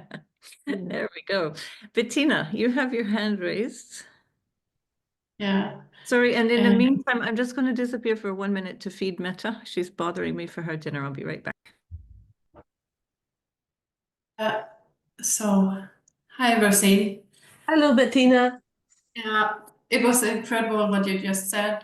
I had another question, but I really resonate with what you just said, because I can't work as a teacher anymore, and because I feel there's a lot of negative energy that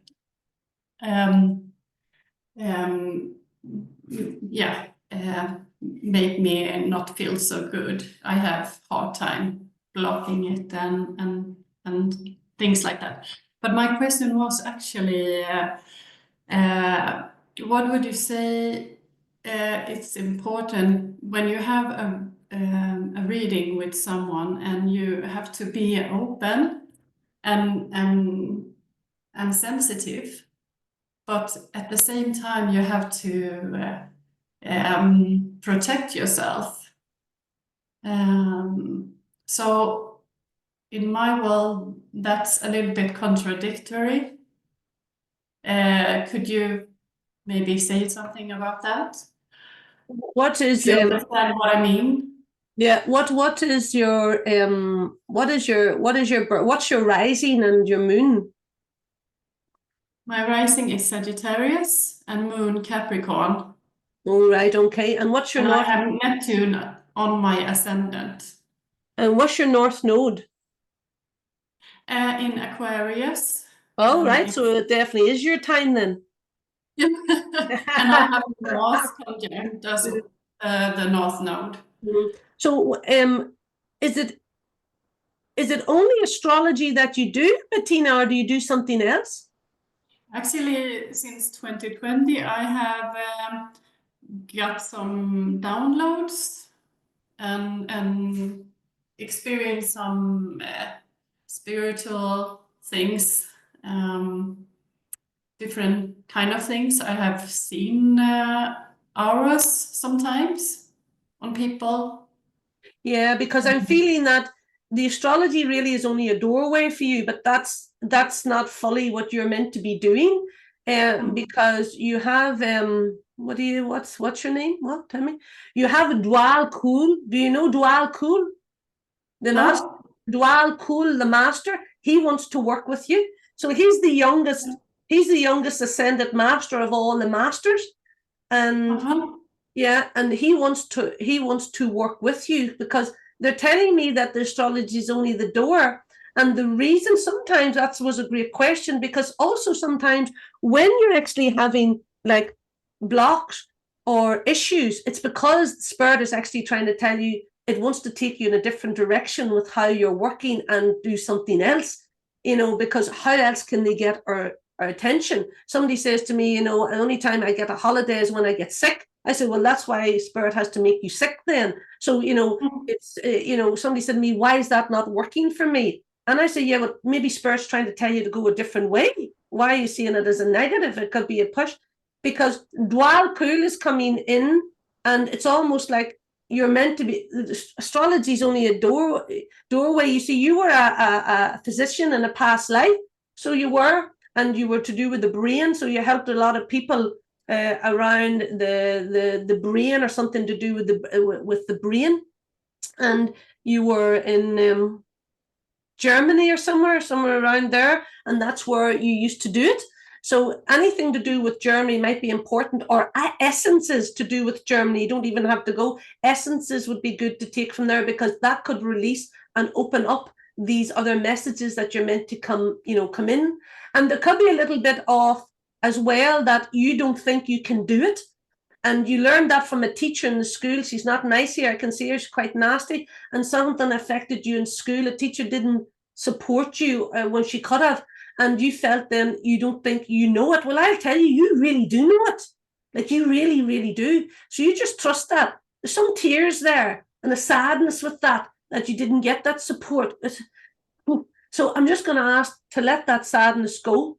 Because you don't need to carry it no more, sweetie. You don't need to carry it. You just need to love yourself and let her come up and let that drop in. And you can do it. You can do it. You can do it, And the sunflower is very important for you. Maybe there's a German homeopath that makes an essence of sunflower, but get it from Germany, because that's like a past you have there. And where are you from? I'm from Denmark, but I live in Sweden now. Oh, right. Okay. So you're around there. So, if you can get a homeopathic essence of the sunflower, that'll actually help you an awful lot. It'll be very good. Now that you know that, if you'd have took it before, you wouldn't have known it, but I've woke you up to know when you take that, and then your energetic body will align, because we've got the connection now, if that makes sense. So let the visions come in, and find out more about Dal Kul. I don't really know about these guys, But if you find out, you'll definitely get quite, you could meditate with Dal Cool. Maybe Susan knows Dal Cool Energy, the master Dal Cool. He's the youngest ascended master, and he wants to work with you. Thank you so much. You're welcome.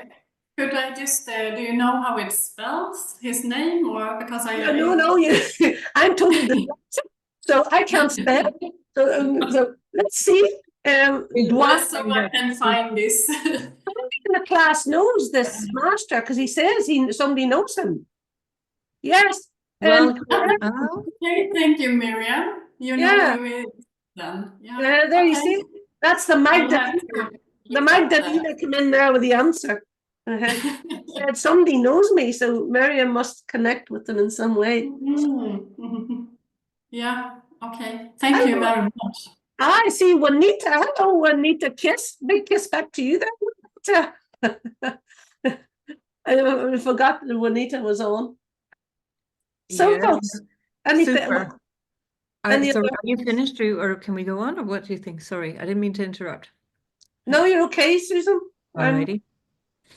So we have the question, the portal for questions is opening up now. We have loads. That's brilliant, isn't it? So, yeah. We just needed to turn the spigot on and it goes.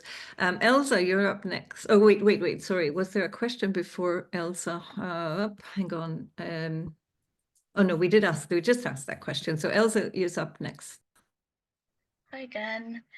I just wanted to ask about I guess how to connect with the intuition on a more practical level. Because I suppose I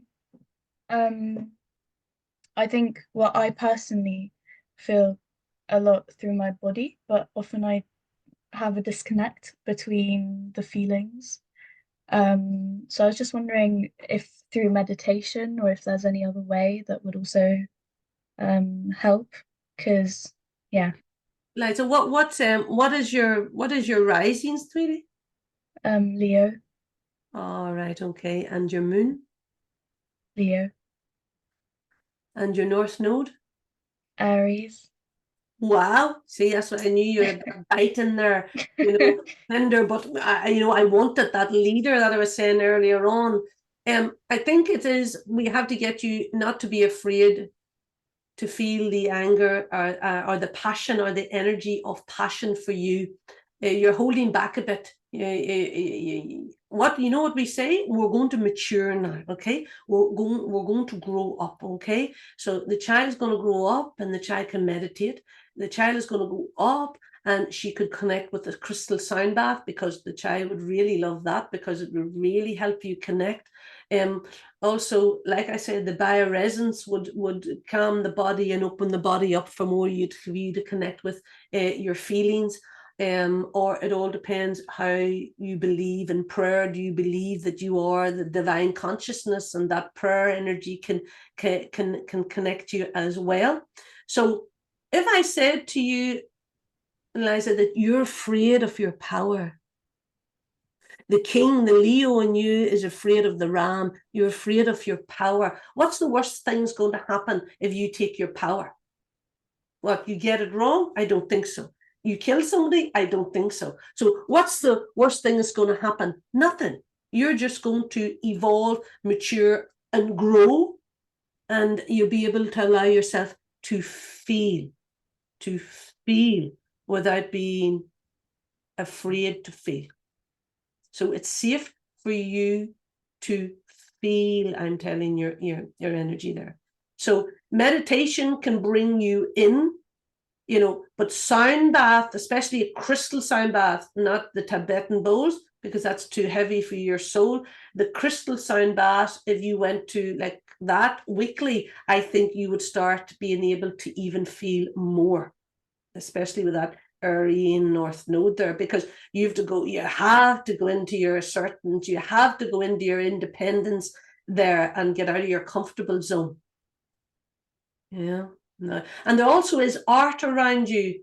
Liza. So there's something to do with art that's going to be very important. Maybe that will also connect you. Do you do any art, or is there anything about art to do with you? Yeah, I'm in art school.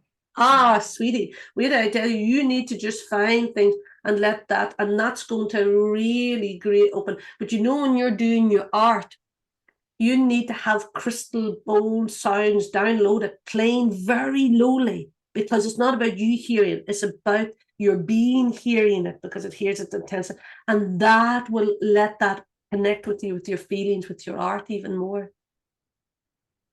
So hopefully that will help you, Darren. Yeah, thank you. You're welcome. Super, thank you. Kristen, you're up next. Is that me? Hi, Roisin. Hi, I Kristen. came in a little bit late because I'm in Australia and it's very early in the morning. But I'm just curious to know more about how you work with difficult energies, and how, are there any energies that we need to protect ourselves from, or can we sort of process all energy? So I've been healing deep trauma, and some of it's been quite challenging. So Well, first of all, hello, Kirsten. The deep trauma that you have now, really hear this now, it's a blessing, you know, it's a gift. Okay, so that's where I have to bring you to. First of all, you have such a gift there. Okay, so if we can see our trauma as a gift, now that's very hard for the 3D ego self, because it wants to fight and it wants to blame and it wants to hurt and it wants to make us suffer. Push it to the side. It's the greatest gift that you have. Okay, so when I would have different energies that come in, I mean, really different energies, the energy of a customer that would be sick or whatever. And then, for example, last week I had to go out and I was vomiting the whole time. I thought, oh my God, this person must have been poison in their stomach. I better vomit it out. And then when I turned on the clearing, the woman was taking antibiotics for a poisoning in her stomach. But there was no way I could get out of that. The only way I could get out of it I had to vomit for 20 minutes. But I don't really worry about that so much, because I am the vessel for it to pass through.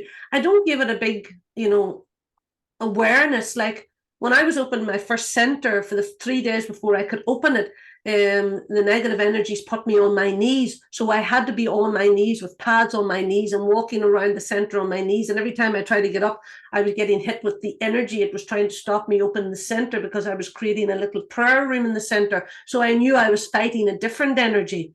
And I just thought, oh, go away. And the pain was so horrendous. And I remember my mother saying to me, Roisin, you have to stop this work.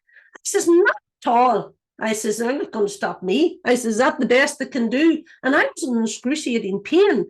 But my conviction of why I'm here is stronger. And I remember when the workmen were walking by me, because I was really crying when the pain was so bad.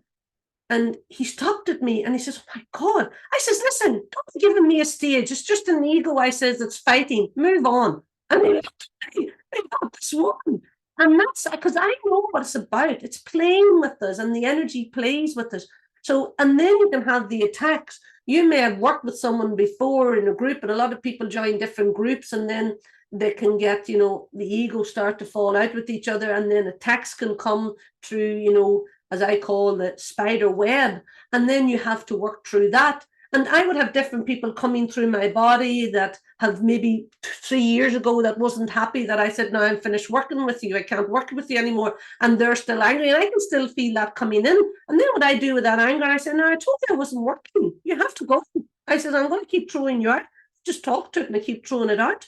And then I can wake up in the middle of the night and they're standing at the bottom of my bed saying, why did you walk away? And I said, no, I was your teacher. It's finished. You now must use what I taught you. I says, you've come codependent, which I call the milk bottle, the bottle where the child holds on.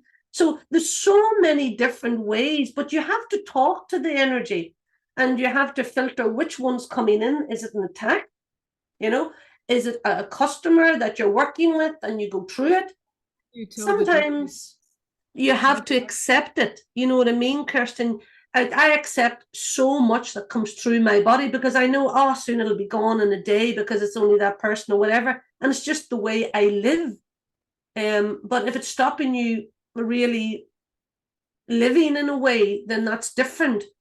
you know, it's hard for me to give an answer because I'm living it fully every day. And I thought, oh, today this is what's happening. I can't see in my right eye. The person must be blind, you know, and I just say, oh, it'll pass through later on when I clear them. So acceptance is a great thing, and say, oh, this is just the day I'm going to have because this person. Make sure you charge them well then, because you're going through it for them. You know, it all depends how important you think you are. Like, I'm seeing people and they're only coming to get a 2-hour session, but they don't realize they've been in my body for a week and they couldn't afford to pay what I would charge them for a week. So I have to charge them just what for that 2 hours. But I know, I think, oh, I just have to clear them for the week because they don't understand it. But then I get the person that does understand it, and they turn around and they'll end up giving me treble. And they say, I know, because you were in my bedroom 5 days beforehand, and that's people. And then I get it back that way. So it's amazing what happens. So, you know, if you can see yourself as a real messenger, and it's not just a job, and say, you know, really, I'm doing something amazing here. More than just giving people messages, I'm actually changing the frequency of their sacred map through the spiritual science, what I can give to them. And they may be asleep. They may not be even aware of what you're giving to them, but I'm telling you, you're giving to them on so many levels of being, you know? So I think you have to see the richness of yourself as well. Because when you get caught up with someone that I call them the sleepers, they're coming to get, you know, a session with you, but they're not awake enough. And you're thinking, oh, I have to pull them up, or I have to go down to their level, or whatever. You have to see how much work you've done in yourself and the money you've spent and the time you spent to learn all that and see the richness that you're bringing into that reading. You know, and saying, wow, look what I have here. I'm an oracle. You know, see the importance. Just don't see it as a job. See it as much more and own it as much more. And then you'll get much more vibrations in, and you'll be able to cope with the things when they come through you better, because you'll understand them better, that they're not being done on you. They're being done through you because you are that oracle in that way. I hope that helps in some way, everybody. You know? Yeah, thank you. Yeah, that's extraordinary. I thank you so much. That was very rich. And I also want to just mention in general that we can also, just like Roisin was describing there, we can also reflect on our sense that we need to be the savior of everybody that crosses our threshold. And we can just question that assumption, you know, and recognize that it's part of our problem. And that we either, you know, we can fire our clients. That's something that sometimes I've had to do, and say it doesn't work for whatever reason, it stops here. Or we have to accept that we can only transmit a certain amount, or whatever the person is able to digest. And that's not our, it doesn't disqualify us as healers or as people doing this kind of work. It just means that this particular one is not connecting. And we have to then step back from that and not attach personally to it. It's just the circumstances. So yeah, I just wanted to add that in, because I think that's an absolutely huge and central part of our understanding our role and ourselves with reference to difficulties we might have with people coming across our doorstep, metaphorically speaking. Georgia, you have a question? Hello, Shane. Georgia? Hi. I just kind of wanted to go back to this feeling of resonating with your soul's purpose. And I feel that is a feeling I do have, but it often comes with a sort of overwhelming sense of emotion. Okay. Ironically, is an obstacle to fulfilling your sense of your soul's purpose. Okay, you were there. I lost your picture. I was looking at you there, and then you disappeared. Those of you who are asking questions, could you keep your hand raised until your question is over? That'll keep you in a little spotlight. So what I'm going to ask is, Georgia, raise your hand again. There I am. Can you see me? There you are, darling. There you are. So, Georgia, your soul purpose. So, first of all, if I said to you, well, what do you feel your purpose is? So, you're an astrologer, is that correct?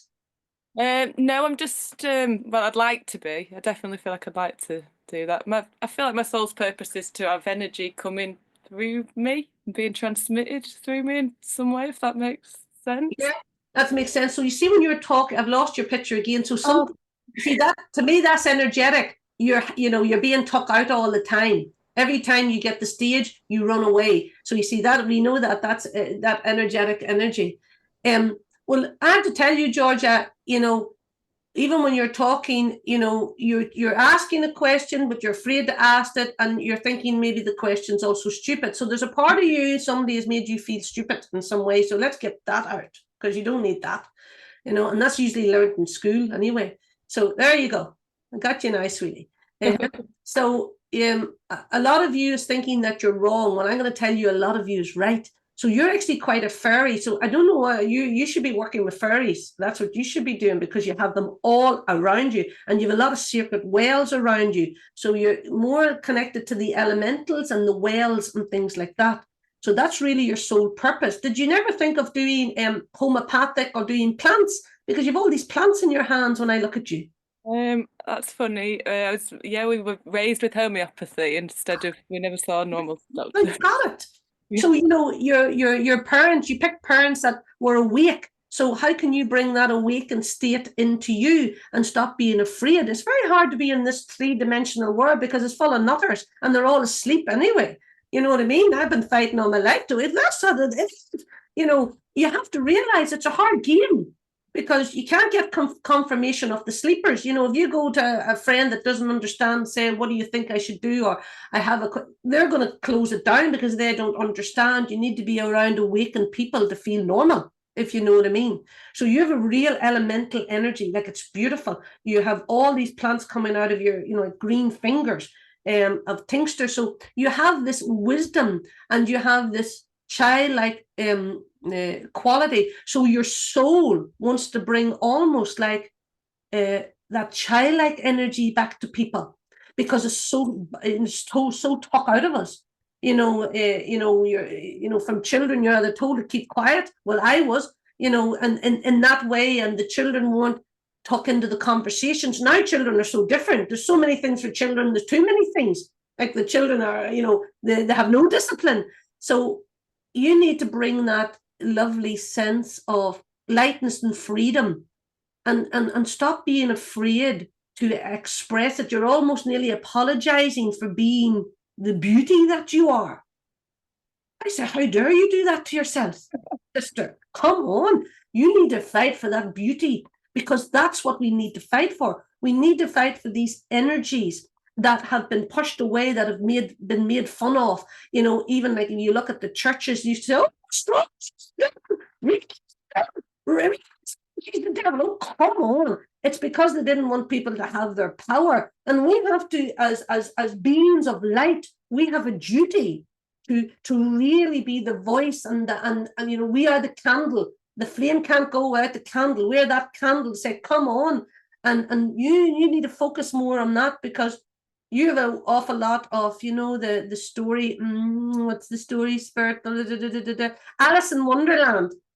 Okay, so you've got that in your energy, and one of the things that's very important in Alice in Wonderland, it says, off with the head. So you get that old head off and let the heart open up, because you look at the word heart, it's an anagram for earth. We are this earthly garden, really, and you just are so rich in that, really so rich. So your soul is all that and more, sister, more. So what's your rising? What's your rising? Capricorn. You see, because I am a Capricorn, so that's maybe why I can feel that connection, So you're a lovely sea goat there, you know what I mean? And that conscious energy. And what's your north node? My north node is Taurus. Ah, Taurus, I see. Well, then you have to become that beautiful Taurian energy. Yeah, like the bull rules the field, and that, and the bull loves the earth, and it's all about the earth, isn't it? But the bull, is afraid to walk sometimes, because, cows are the most sensitive animals, and they're afraid to step really on the earth and own themselves.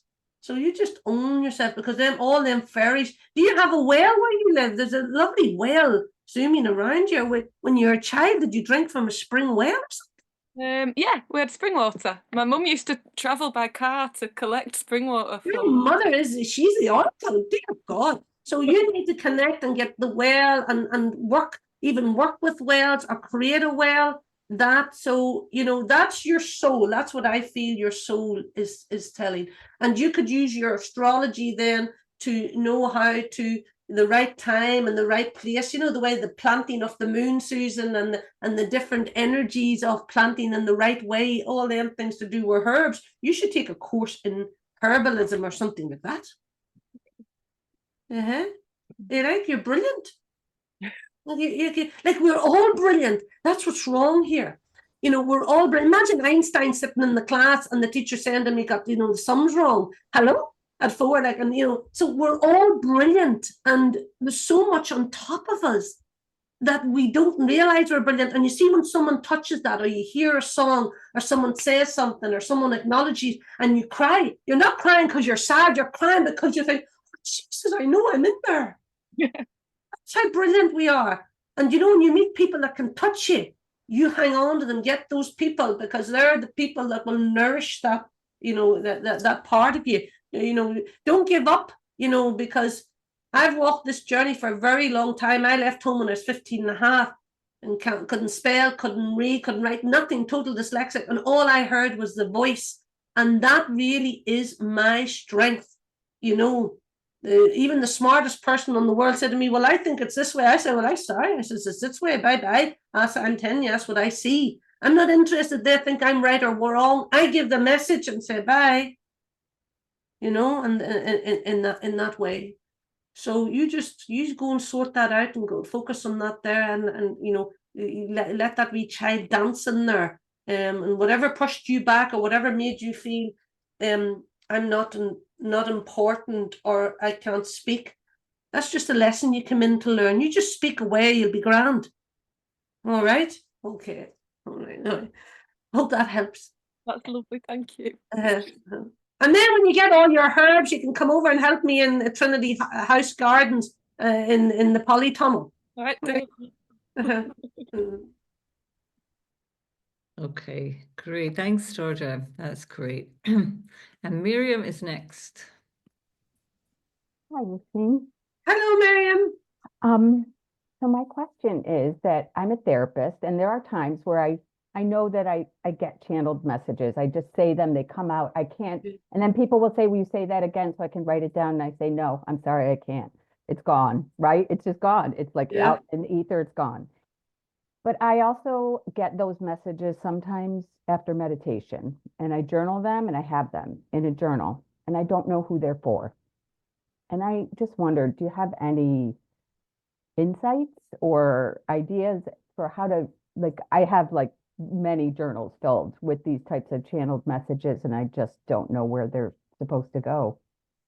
Okay, so for example, Miriam, when you get a channeled message and you write it down, well, is there a theme of the message or a theme of the meditation, and then you come out of it and you get the messages? How?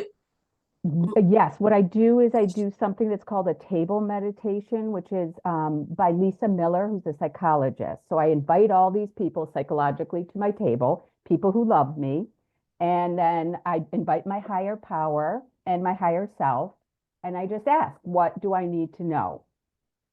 And then I write it down. Yeah, so you're actually saying, did you hear what you said there? You said, what do I need to know?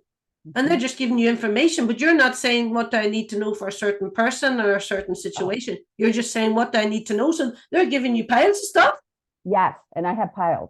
So yeah, so you have to sit and ask specific questions on, what you, for example, what do I need to know about astrology or this point and then let them give you the answer. So you're actually an oracle, a channel that's opening there. Do you know the energy of Emma Kuhn? No, I don't think I do. Right. Emma Kuhn is in a Swiss. So she has a cave in Switzerland, and it holds the chakra energy, and you walk around it, and it helps your chakra energy. And she was like a visionary. You have something to do with that. There's something about that, because when you come in, she's standing beside you. I don't know what it is, but there's the message. Do you know what I mean? And you can look her up, Emma Kuhn, and she was Emma Kuhn. and she was a beautiful artist, an intuitive artist, and she found this area in Switzerland, and it's a cave with the chakras, and she would go there to get balance when she'd done her sessions with people. So I just had to give you that message first because it came in so strong. She got a lot of messages, and she got a lot of art, and then she drew them down, and people looked at the art, and it changes their life. So you need to be more direct. Okay, Spirit, I want to channel about astrology. Okay, I want to channel about, say, I'm going to give you an example. Health issues, people that have the health issues with their heart. What's the messages for them? You need to, that type of a way, because that'll be really good. Was your father a doctor? Yes, he was a psychologist. Oh, yeah, he's standing here. He's waving at me. So anyway, so that's mean, isn't it mad? Like nobody dies. We're just brilliant. We're brilliant people. Like we really are. And it's not that I have a gift and this is amazing. You have the gift as well. Everybody has the same gifts. It's all handed out together. Nobody gets one another. We all can have it. Okay. So that's why you're connecting really brilliant and Kuhn. And she was meant to go to America, and I think she was falling in love, and she went to go to America, and he didn't appear, and then that was it. And she went back and she opened her whole center. Where are you from, Miriam? I am from Rochester, New York. All right, so maybe that's why that's coming up. She never got, I think, and then she went back. So that's Switzerland. You'll find it on the website. There's also a lovely chalk that they take off the cave, and you can order it and you can drink it, and it's very powerful as well. And that could be very good with your messages. Okay. Okay, but yeah. You also have the flower, blah blah blah blah blah blah blah, angel trumpet around you. Okay, so just be careful that it's a beautiful flower, but it's very, very poisonous. But that's something to do with the connection with you and her. Okay. All right. So you're going to be more direct now, Miriam. You're going to ask specifically, not just open up and say, it's like when people pray, they say, I'm praying all the time. And I said, yeah. And I said, in what area? They say, what do you mean? I'm asking for help. I said, but in what area? I said, you need to be specific. You are the prayer. You're asking in what area do you need to be specific so the energy can go there. So sometimes we think we just open up and it comes. No, you have to have dialogue and say, tell me this, tell me that. That's the way. But lovely. I hope that helps. It does. Thank you. Oh, that's lovely. Okay, lovely, Miriam. So I'll just remove the spotlight there from you. There we go. And what I propose is that we take James' question, because he's up here now, and then we'll take a wee break, okay, after this question. 5 minutes just for a little whatever we need to do. And then if you could then do your group meditation. Or do you think that's necessary now? What do you feel? It's actually not necessary because everybody start to really respond, and I'm starting to move. So we're actually in the meditation. Okay. Really. Then I leave it to you to decide when to stop. And anyway, it's James' turn to ask the question. Okay. And don't spotlight yourself, James. If you do, I'll just spotlight the video, but keep your hand raised. So I've been thinking in my head how to phrase this, but I come from a background that was very rigid and gotta use logic and rationality, and emotions are, you can't trust them, is gotta be a man, don't feel, don't, all that kind of thing. And so for myself, I've always operated from a mindset of I approach stuff, I got to think it through, I got to logic it through. The way I approach a chart is very technical and analytical. And I've noticed over time that there's these moments where I know something, right? And I would assume that's intuition. That's what I would define as intuition. But I don't know how to tap into that in a consistent way. I've noticed it sometimes when I'm looking at a chart, I can instantly, things just click and I understand it. Or I notice a lot, I day trade. So when I'm day trading, sometimes I just understand, I see it. Here's what's going to happen and I can just act. But I don't know how to tap into those feelings, if that's what it is, consistently, because my brain is always, no, does this make sense? How do I logic this? So I'm just curious if you have an answer. How do we tap into that kind of intuition?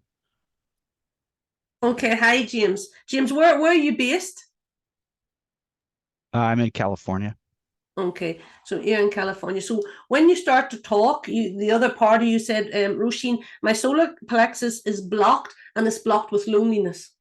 So that's what said straight away. Okay, so that means that everybody in the group has a percentage of loneliness, and we have a percentage of a block, but you're holding the main one because you said the question. So it's when I go down in here, you're getting when you're getting those random intuitives, it's when your solar plexus has opened. You forgot the memory, or you forgot the loneliness that you're holding on to. You've been shifted and you've got in, and then it goes away again. Do you know what I mean? So there's almost like, as you said, you were brought up in a rigid place or home where, you know, everything had to be thought or taught. I was very lucky. I couldn't learn anything, so I was open. And then you're the opposite, where you've had to be a certain way and you've identified with that James, and that's how it shows up and whatever. So you're trying to disidentify and identify with the part of James that's inside in the solar plexus of that area that actually has the answers and can connect. That's the part of you it's connecting. So when I go in there and ask the child's 7, about 7.5. So he's standing there and he says, are you sure? Are you sure? Are you sure? So he's even afraid that maybe I'm wrong, Roisin's wrong, what she's saying. How are you sure, Roisin? So he's looking he's unsure, and he's looking surety in some way. Okay. So what the 3D gives us is, if you do a test and you pass it, oh, I know how to do that, and we feel sure.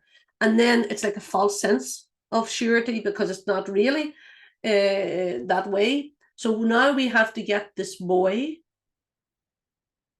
Let's go in. So that he can allow himself to open and know he can do it without needing to know it so much, because you already know it and you just want to be that oracle.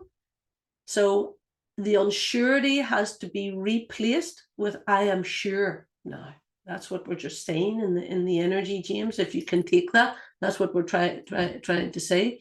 So let's just go in and take the loneliness out, because we all are holding a part of the loneliness, and whatever percentage.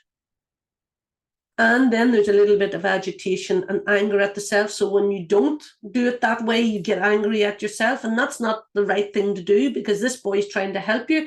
You should say, listen, I'm not getting angry at myself because this isn't falling into place, or I'm not getting the intuition. I need to nurture myself and say, whoa, I need to just nurture what's not allowing this child to be sure, and give him a break and let him find himself, because he's really powerful. What animals do you have, James? I have 2 cats. All right, okay. So let's bring them in, because this child loves animals. He really loves animals.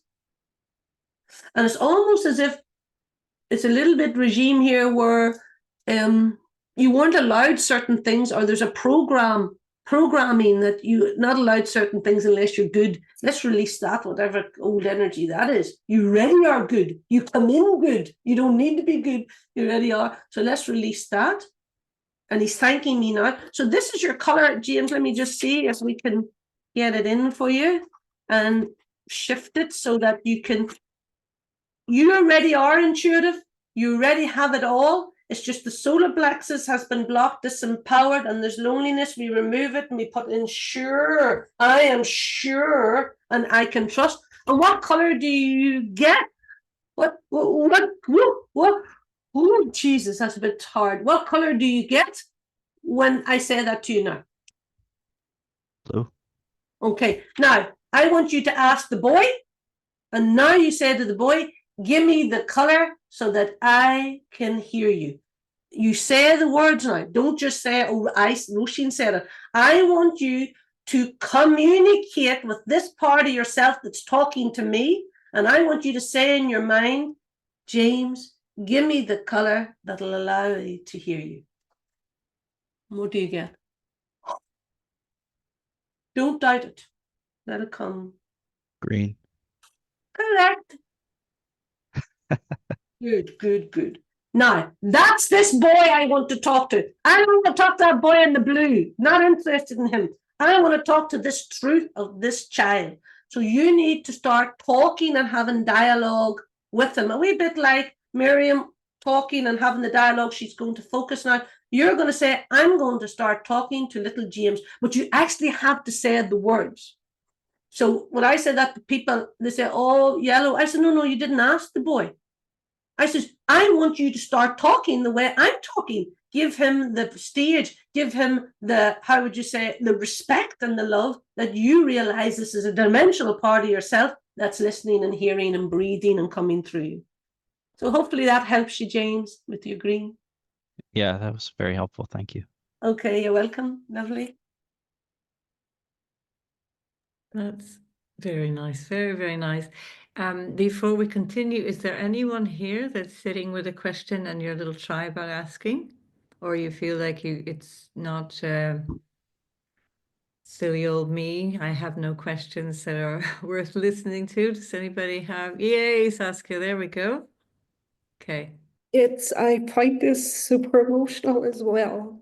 Hi, Roisin, great to see you.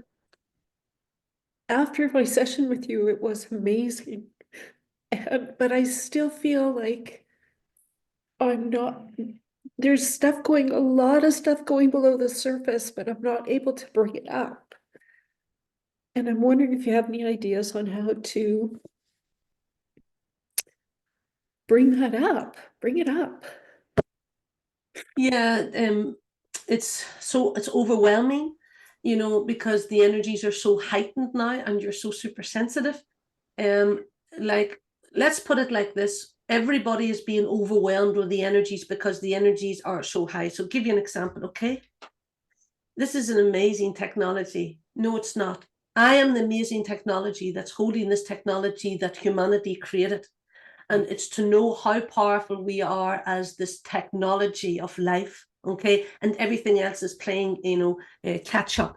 So you imagine that the downloads and the cosmic codes and all the light that's coming in, like we are so bombarded. I'm telling you, it's unreal. Our bodies can't even stick it. You know what I mean? And our bodies have to become more, as I say, their bodies are playing catch up, and a lot of people are getting a lot of illnesses because their bodies aren't fit. They're not right because they can't cope with these codes. So there's like an overwhelming in humanity, and that's what's coming up around us. And what it's doing is it seems to be attaching down there into the energy of the sacred womb around you. And it can't come up. It can't come up because it doesn't need to come up.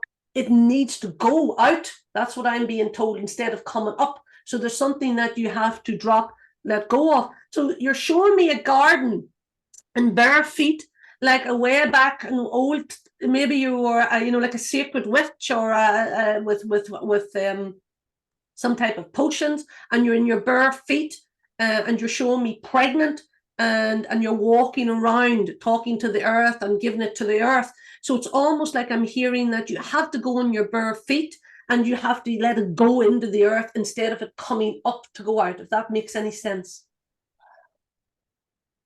Okay, yeah. Yeah. So there's something about you in your bare feet on the ground, and that's not just the daytime, that's also the nighttime, because if we open that up, they'll wake you up at night now. Because if we align that, that party, you'll start to do that, and trust it and just go out and just give it down and let it go into the earth, because there's too much coming up. But it's more like I see you birthing it out. It's not about it coming up, it's about you birthing it out. Well, that makes sense, because it's just, there's so much going on under the surface, it feels like. Yeah. And I just can't seem to tease my way into it.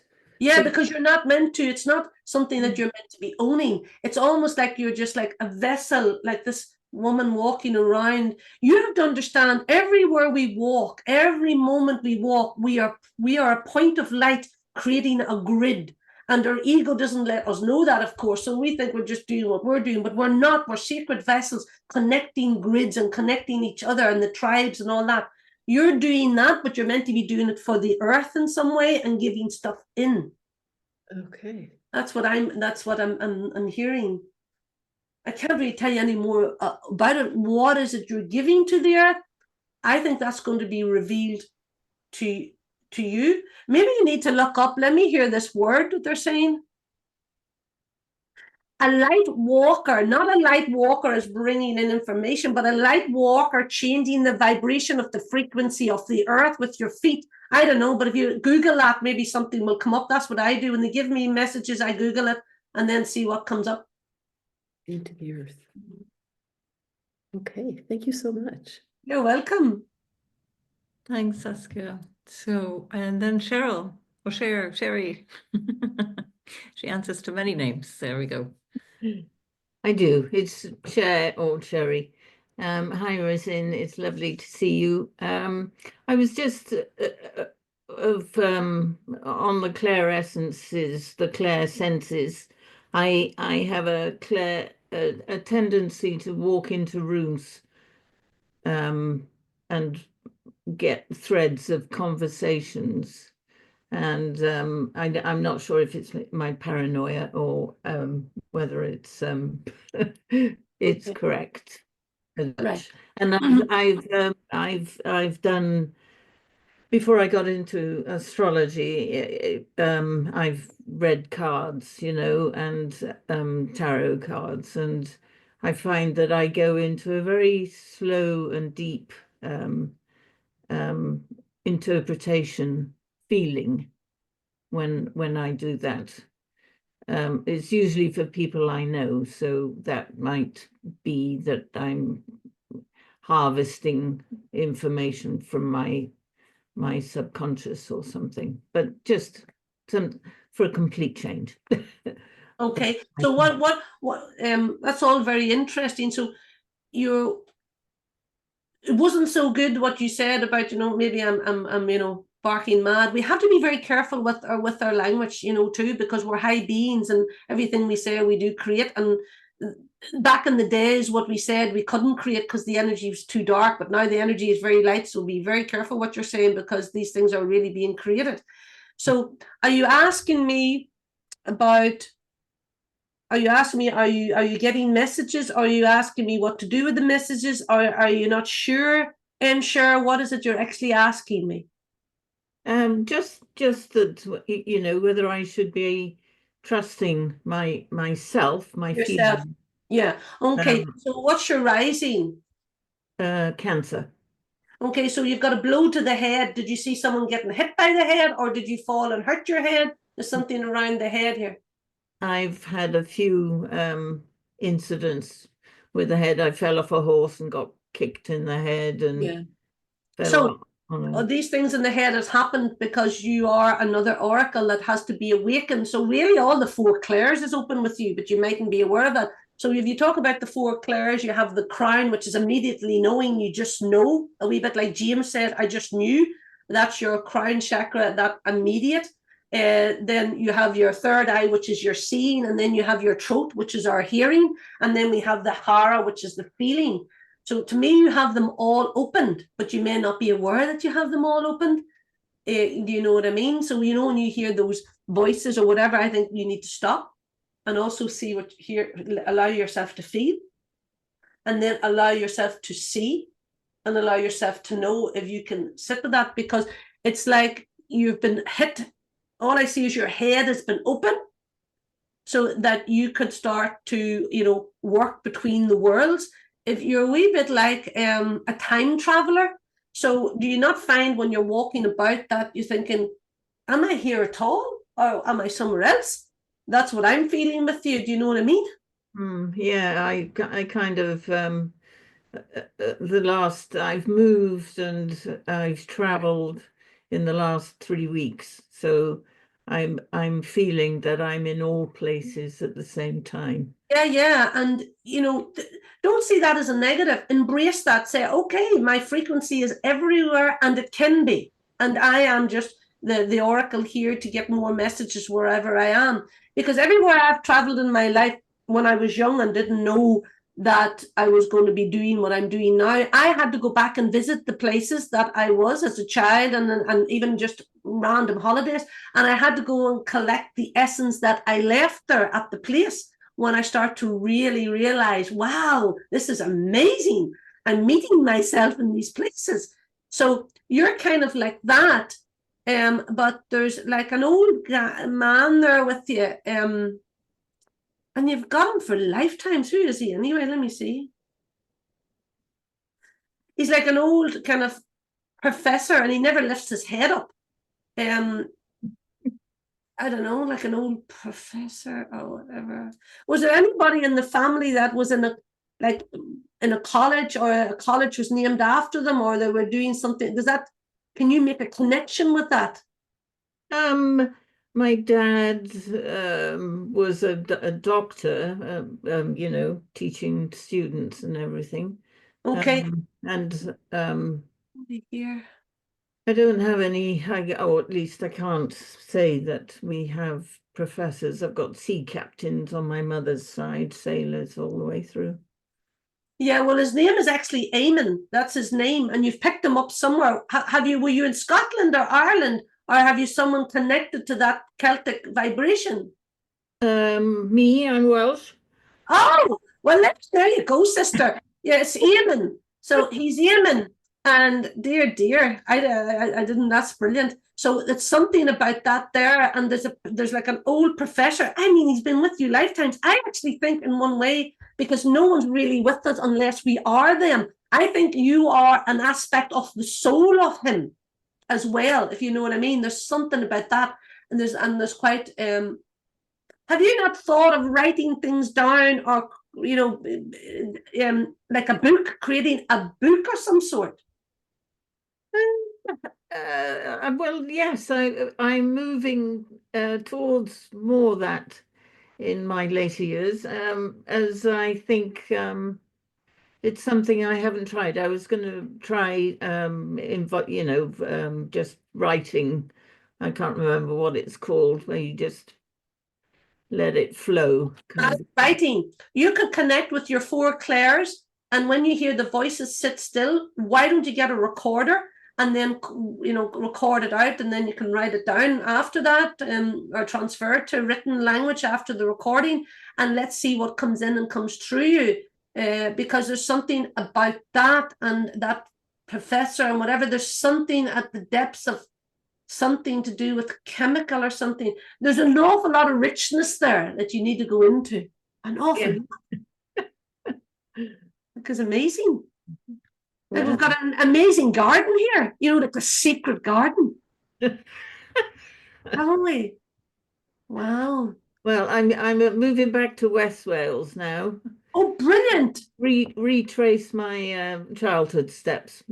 Well, then that'll be perfect, because that Eamon energy will come in, that Celtic energy will come in, and the energy of the book could open up. And then there's something about elements. I don't know if it was like, I'm getting like mineral content or iron in my mouth. There's something about some type of something like that. I'm only giving you that message. Take it with you, and maybe as time goes on, it'll show itself. Because, you know, remember, you get messages and they're not for now for people. They can be for many years later. And I would give people messages, and I said, don't worry about it. I said, write it down, park it. It's going to happen eventually. And they can come back to me 2 years later and say, oh my God, that happened. I said, well, there you are. It was 2 years. That's, you know, so, you know, not everything in the client is for the now. The ego wants, I want it now. I paid you. You better give me the answers, blah, blah, blah. No, you have to say to people, you know, this could span for, you know, 10 years. Do you know what I mean? Because when you're an oracle and when you're given information, it's coming through from all the different dimensions for people. You know what I mean? And there's no, like, dimensions is non-linear. Time is only in the 3rd dimension. In other dimensions, there's no time at all. So when they give you a message, they're giving you it now, but when it has to show up in the 3rd dimension, it can take years. So it can. So I would have a whole list of things that Spirit says is going to happen. And somebody says to me, God, why are you so patient? I said, what do you mean? I'm in a 3D body. I'm in a garden that has to grow. Just doesn't, you know, the daffodil just doesn't grow overnight. Because that's what we have to learn. And it is frustrating, because I see all the things that I can, when it's going to happen. And then I park them. I say, let it be, Roisin. And then I tick them off. As they happen. And I'm talking 20 years, I have lists, ticking them off. You know, so that's that. So I think I've lost Susan. I can't see her. I'm still here. It's just that there's so many hands raised that I've just so I'm just going to lower this one here. There we go. What I'm going to propose is that we hear from people who haven't yet asked a question, so we can bring in those questions that are coming from people who haven't had a chance to express themselves. And I just saw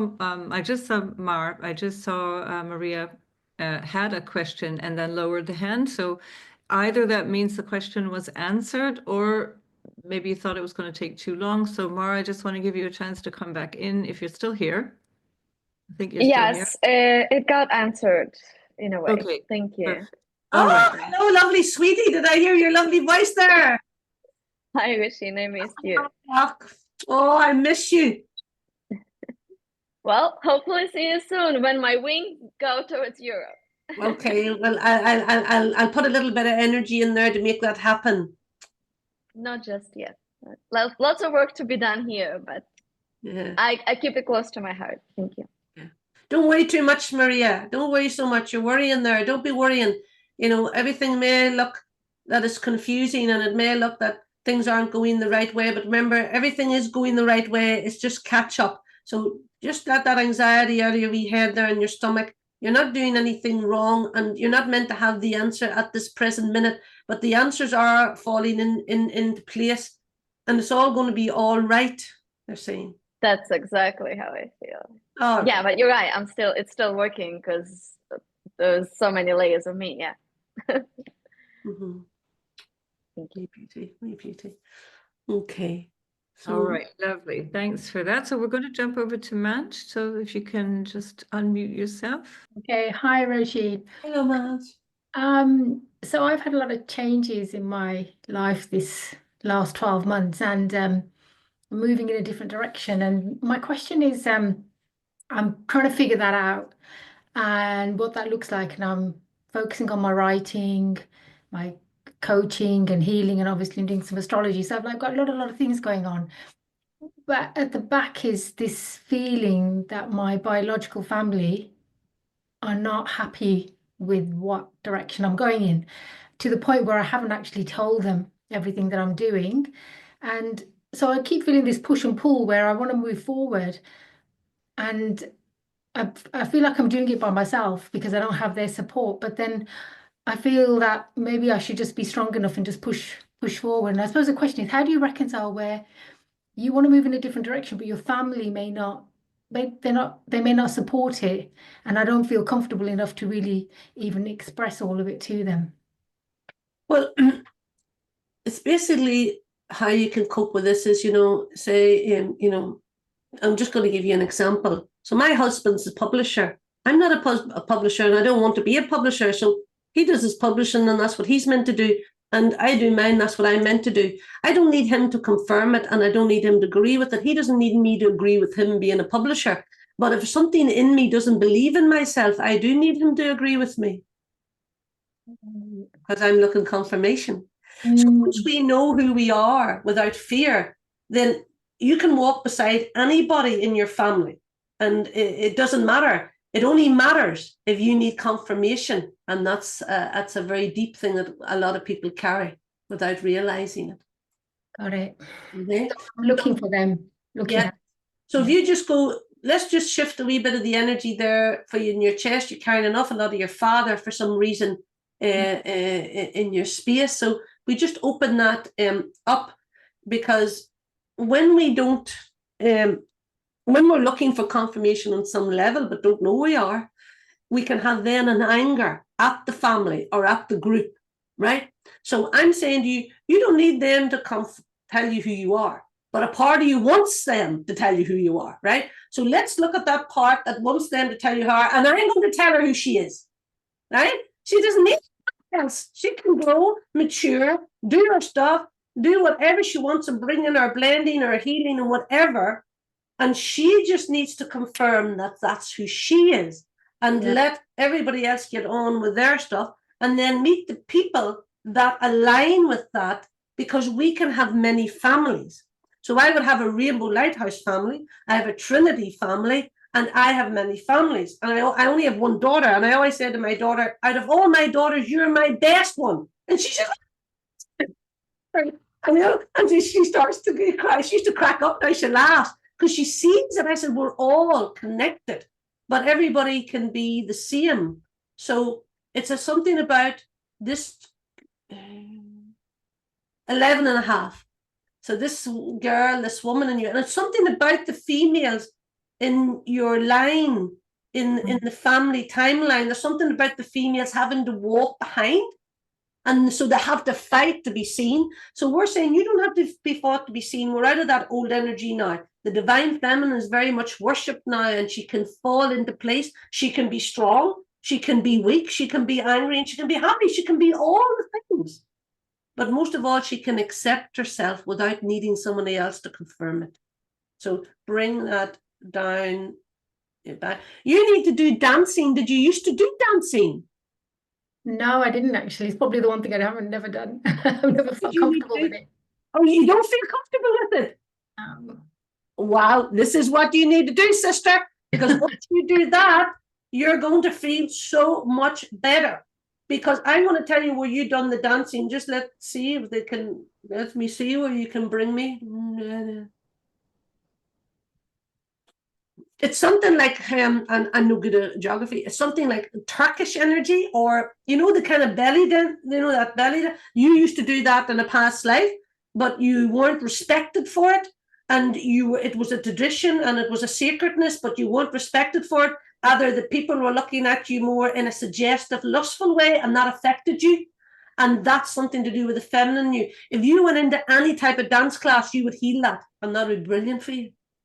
Yeah, it's interesting because I know when I have been in an environment where I'm dancing, I feel very self-conscious. Like that's why I don't feel comfortable. And that's why, because they were putting money in your belly belt, and they were lustful over you, and you didn't want that. You were more a divine goddess, and they weren't seeing that. They were seeing more of what you were doing for them, and that's affected that feminine as well. So you go in. The thing that we don't like is the thing we should do, because that breaks the cycle.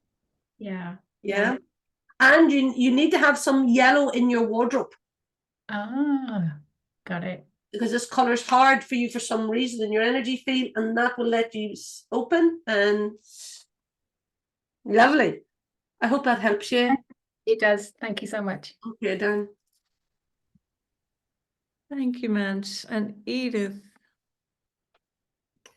Hi, Roisin. Hello, Edith. So my question to you is, for someone like myself that has a stellium in the 9th house in Sagittarius with my sun there, I want to always learn and learn and learn, but to the point where I make myself crazy of taking so many things because there's a new shiny thing that I just heard about and I want to learn about it. So, but it's kind of like a master of none. I take so many classes that I want to learn so many things. And so I'm just curious if there's something that you can suggest where one hones into maybe more of the purpose of one's life. I know you mentioned about like maybe episodes in your life where you do one thing and then you change it up, but I feel like I'm like all over the place. Yeah. Well, first of all, let's shift the past life that you keep repeating. You have a nanny here around you, and she's constantly telling you, teaching you things, and you keep running back to her and saying, "Oh, have I done well?" So you're pleasing this nanny. Okay, so you're either bringing that in from a past life in some way, or did you have a nanny in this life? No nanny in this life. Right. So the nanny, I felt it was the past life. The nanny in the past life, and you keep going back to her. You're not going back to your mother to tell your mother, look how well I'm done. You are more into pleasing her because the connection with your mother wasn't strong, and that affected you. Okay, and this nanny became this, and how you pleased her was, look what I'm doing now, look what I've learned now, all the time. It wasn't about what you're doing with it, it's just about what I've achieved nearly on that level. So you're saying to me you're 4, so we're just going to shift that first of all, okay, and then you're kind of trapped in the age of 4. What can you tell me your mummy's first name? My mother's first name, Maria. Okay, so there's just something there that just needs to be moved, so we just move it. It needs to be reconnected. in some way. There's something there that has affected the vibration of you growing and becoming who you want to be.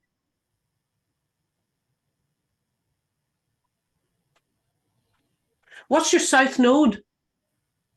It's in Leo.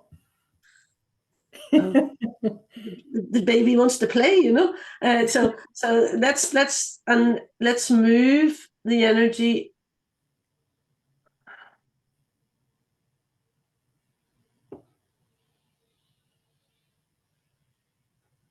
And was there someone in the family, or maybe this is a fear you have? Let's see which one it is.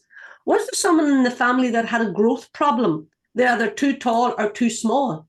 Like somebody had a child that had a growth problem or some cell problem in that way. Or have you an issue when you see people that are like dwarfs? Does it affect you, or did it scare you as a child? There's something about a growth that's blocked through the generations of the family. And if you can find the seed for me, I can pull it out, but you'd need to see if you can find a seed. Was there somebody had issues with dwarfs? Did someone have a circus and there was dwarfs in them? Or was there an issue with the growing, or somebody's bones didn't grow, or something like that in the cell in the body? Does any of that make any sense at all? Can you get a seed of it?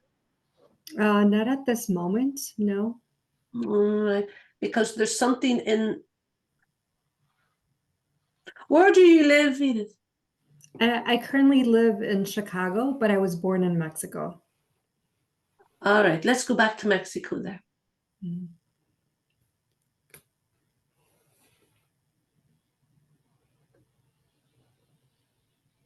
So whoever didn't get growing in your family lineage, if anybody got a limb took off or something took off and it never got growing, something never got growing, I tell you to let it go now. It's not your responsibility to hold it in any energetic level.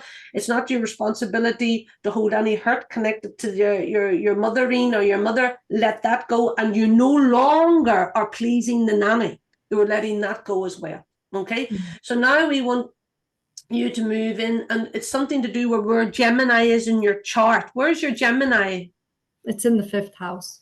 Is that a problem there, Susan? Because I don't know. Is something about the Gemini is causing the... Oh, I'm sorry. It's in the 3rd house, the Gemini. Sorry. Oh, then sibling, it's pretty clear then that siblings, uncles, cousins. Yeah, so that's where it is. It's a generational gap here. And there's a man here and he only has 1 foot. So there's something to do with somebody not growing, and you're holding on to that as the ancestral vibration. So we move that, and I'm telling you, you can stand on your own feet, you can grow, and you don't have to be afraid to use it now. So it's like growing vegetables and not eating them, giving them to someone else. You have to now start to, anything you're learning, you have to start sharing it and giving it to humanity. So if there's any part of you or the family that has a lack of not giving, I release that so that you can give instead of collecting, to give instead of collecting. And you didn't have a problem in school. You know, in school they had the gym where you had gym, you know, the gyms in school, and they had the walking. You didn't fall off the walking bars, or were you there when somebody fell or there was a shock in a gym situation?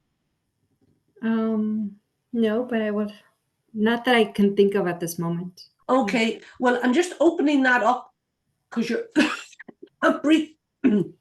you're showing me like shock, and you're holding the wooden things, and I can see a gym floor. So it's almost that you're holding a fault. So we take a fault out of the fault, and any blame on energetic level, we asked for it to go out.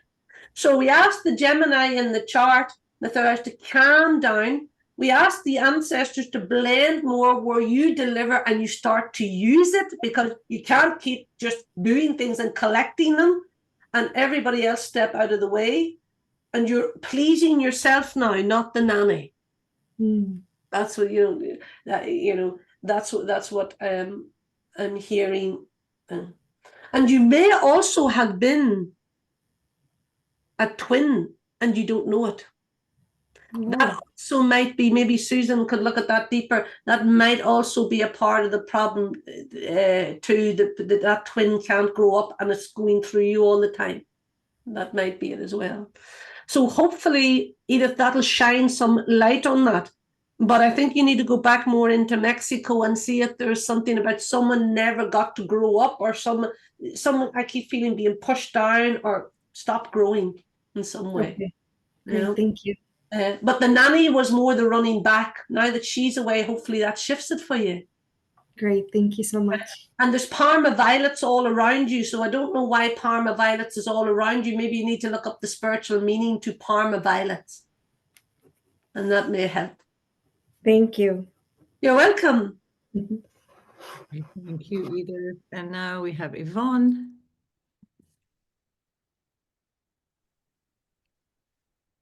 Hello, Roisin. My name's Yvonne. Hi, Yvonne. I have a group of questions. So, is it important to remember the dead? How can we say goodbye in a healthy way? And how can we relate to the dead to ask for help, guidance, and protection? Okay, so the first one is, should we remember the dead? Well, you mean like when you lose a parent, of course you're going to remember them. Well, I don't understand that question. Should we remember the dead? But everybody, when you lose somebody, you always remember them, don't you? And you think about them and you miss them. So is that what you mean by that first question, Yvonne? I've lost you there. You've moved. I work in a cemetery. And wow, so, brilliant. And so I help people find forms for remembering their lost ones. And so I'm wondering what the fundamental importance of having a tomb is, so I can help people do yes, what's important for them. First of all, what a great job, Angel of Death. I love it. I love it.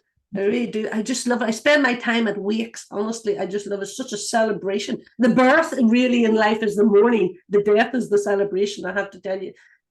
So when someone needs a monument, it's more the three-dimensional needs it. The spirit doesn't need it because the spirit is with you all the time. It never goes anywhere, but it's more for the three-dimensional. As I said, my mother won't let me grieve, so I realize I'm grieving when I'm sleeping. Now I'm actually going through the grief process in my sleep because she said, why are you grieving? I'm here.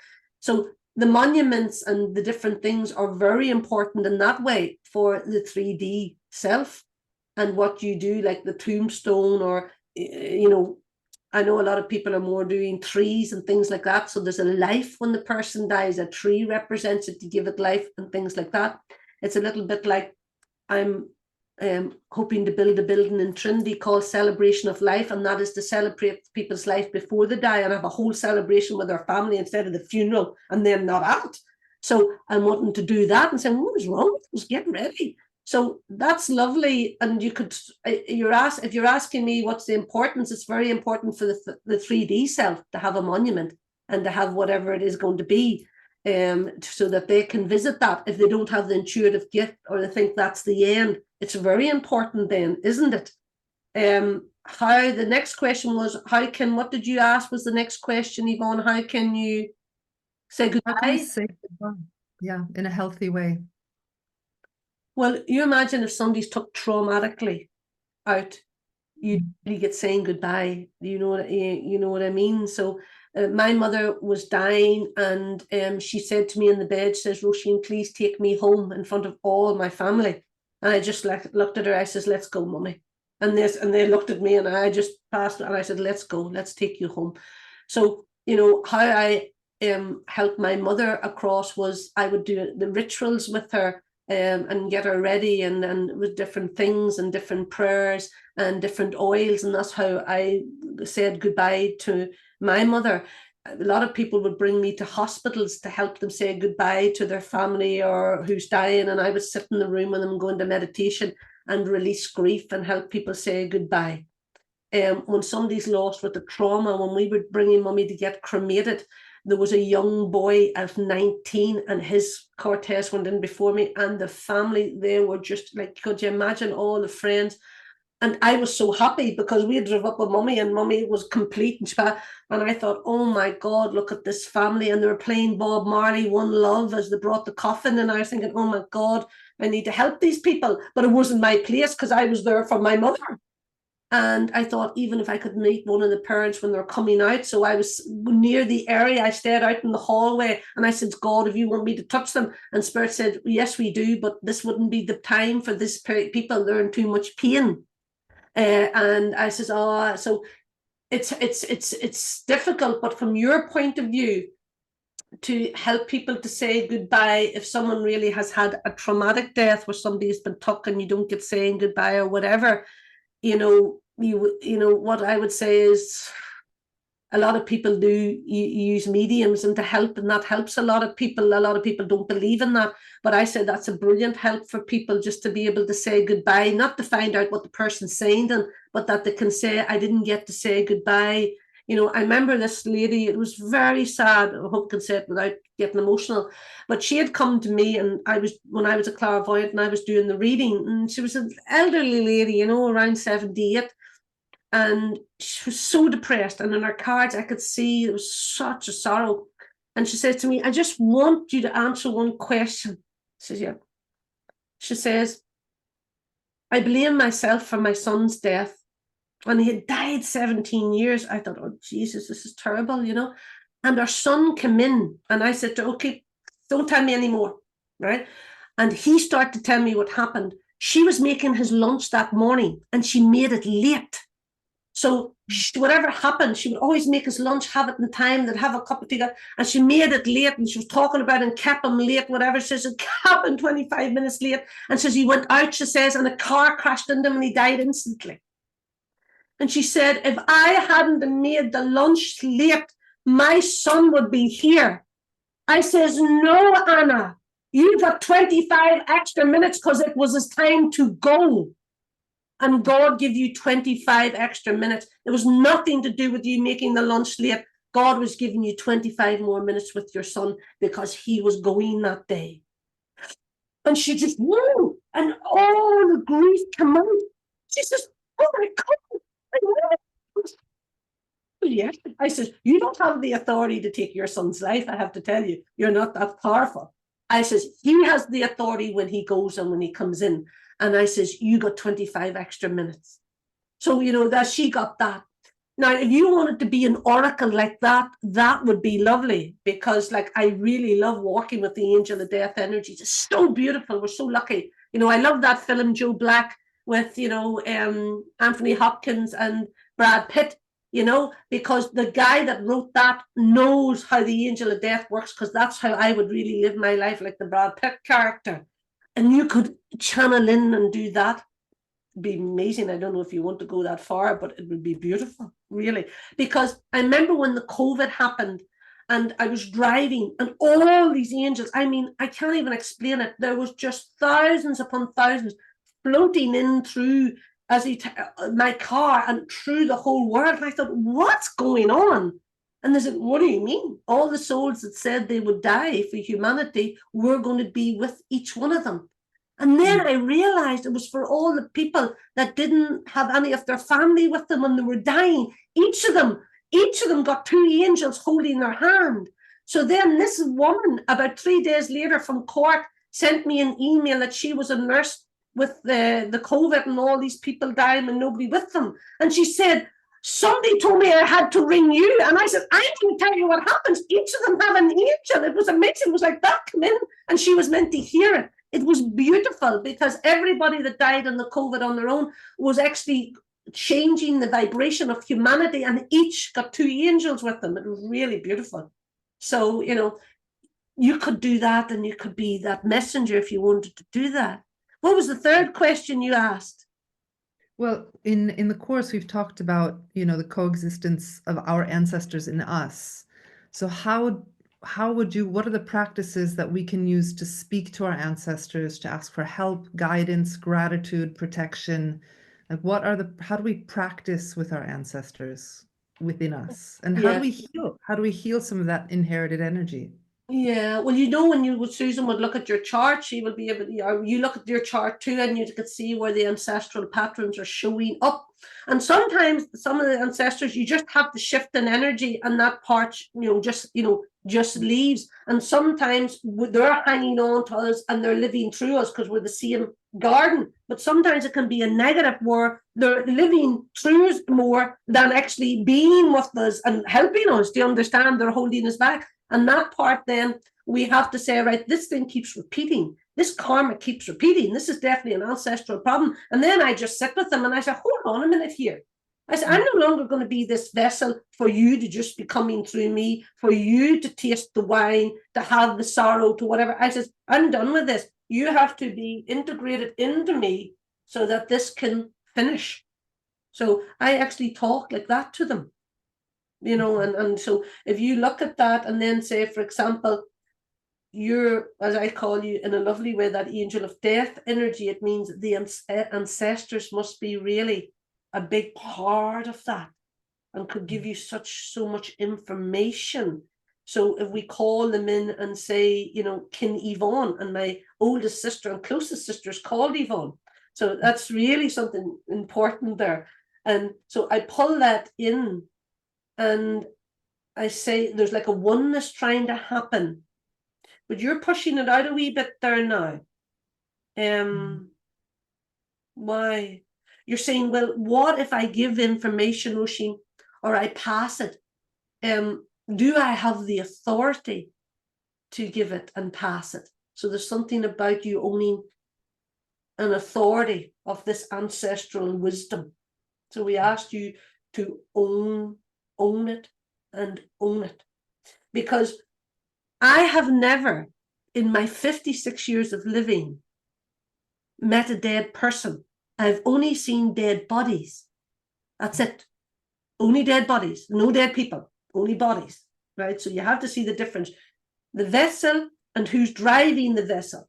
That driver is still there. The vessel is complete. So when I'd be at wakes and things like that, I would sit around the coffin and people are very distressed, and we know they're very distressed because they're in that level of losing whatever. And I'm sitting with the spirit and they're saying, right, let's work with them. And the mother will come through me and she'll say, hold the hands and do a circle around the coffin. And then the energy changes and you can get rid of so much grief. We can get to people at the start of grief, just before it happens. Wow, the amazing transformation that happens is unreal. How you can help. So you have such a richness there. You have such a great garden to work in and play in and help. Now, when I met my husband, I met him through his dead mother. Imagine this. I met him through his dead mother. And the first thing I said to him, you have to get her a headstone. She doesn't have a headstone. And he says, but I was only a child. She died when I was 16. And then he says, I went and lived my life. And he says, I don't even know where she's buried. I says, well, she knows where she's buried and she wants a headstone. Now, I don't know why she wanted a headstone, because she was written. But she wanted a marker. Her 3D self wanted the marker that she died. So he went into the funeral house to order a headstone. Now, could you imagine? This is what, 30 years later. 40 years later, she died when he was 16. He went in and he went to the girl. Now she's in the headstone place where everybody comes in that is sad, and and she looked up and like sad, and he says, I want to get a headstone and I want to put this name on it from my mother, da da da da da da. And he says, I need it by this date, da da da da da. And he came out on the phone, he phoned me and he said to me, dear, he says, I don't know why I went into that place. He says, maybe I should find another place to do the headstone. This is why what happened. He says the woman hardly said 2 words. He says she was like, he says, a cracked face. He says, not even a smile. I said, sweetie, she works in a funeral home. I said, everybody going in there, I says, it's sad. I'm broken. I said, you're going in 40 years after the event, smiling that you realize your mother was with you and you want to give her that. And he went, oh my God. He said, oh my God. So you see, I says, it's amazing the state of beings that we're in. I said, that woman was like that. But I remember I was called to a funeral home in Donegal in Ireland. And this is it was so funny. This man brought me in and he says to me, is there anything you can do in the funeral home? And I said, well, what is it you want me to do? Now, in Ireland, if you get the traveling community to come to your funeral home, you will be a millionaire, because they spend an amazing amount, I mean, thousands of money doing great, monuments to that. And he says to me, he says, I want you to shift the energy in my funeral home. He says, so I get the traveling people. He's, so it's amazing what happens. And I went into the home and I shifted and shifted. I said, you'll have 3 new homes. I says, and you'll have 2 new vans. I says, that's what will happen. I never seen him again. I was flying 3 years back from Medjugorje in a plane, and guess who was sitting in front of me? He was. And he turned around and he said, oh my God. He says, I got the trailer. He says, I got all the trailers. He says, I made so much money. Thank you. I started to laugh. So, people work in death in a different way, and see it as a business or see it as a sadness. We're so unusual human beings. But I tell you, Yvonne, you have a great garden there, and you could open up so much to help people that there is no ending.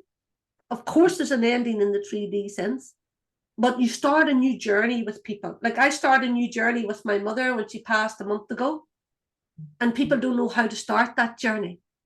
First of all, they have to allow the death to happen in the 3D sense and that finality. And then they have to open themselves up and start a new journey. Okay. And, through meditation, through astrology, really opening up themselves to start to trust in the other world, as I say, in that.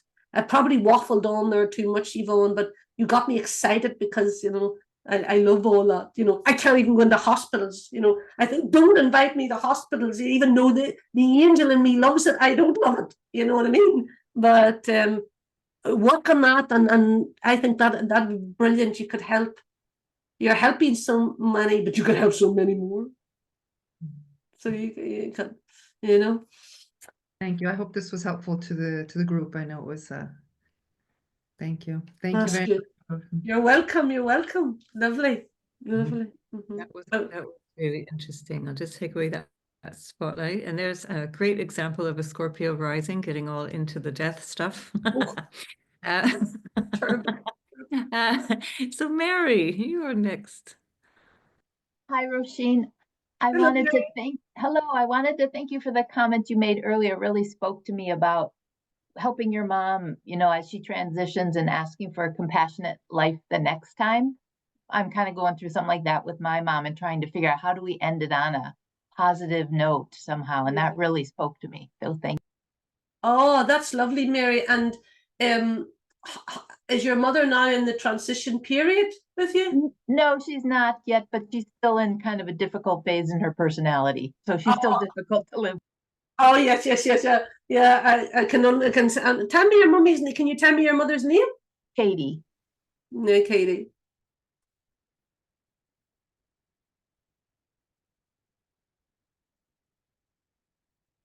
It's not so much that she's difficult to live with, even though it feels like that.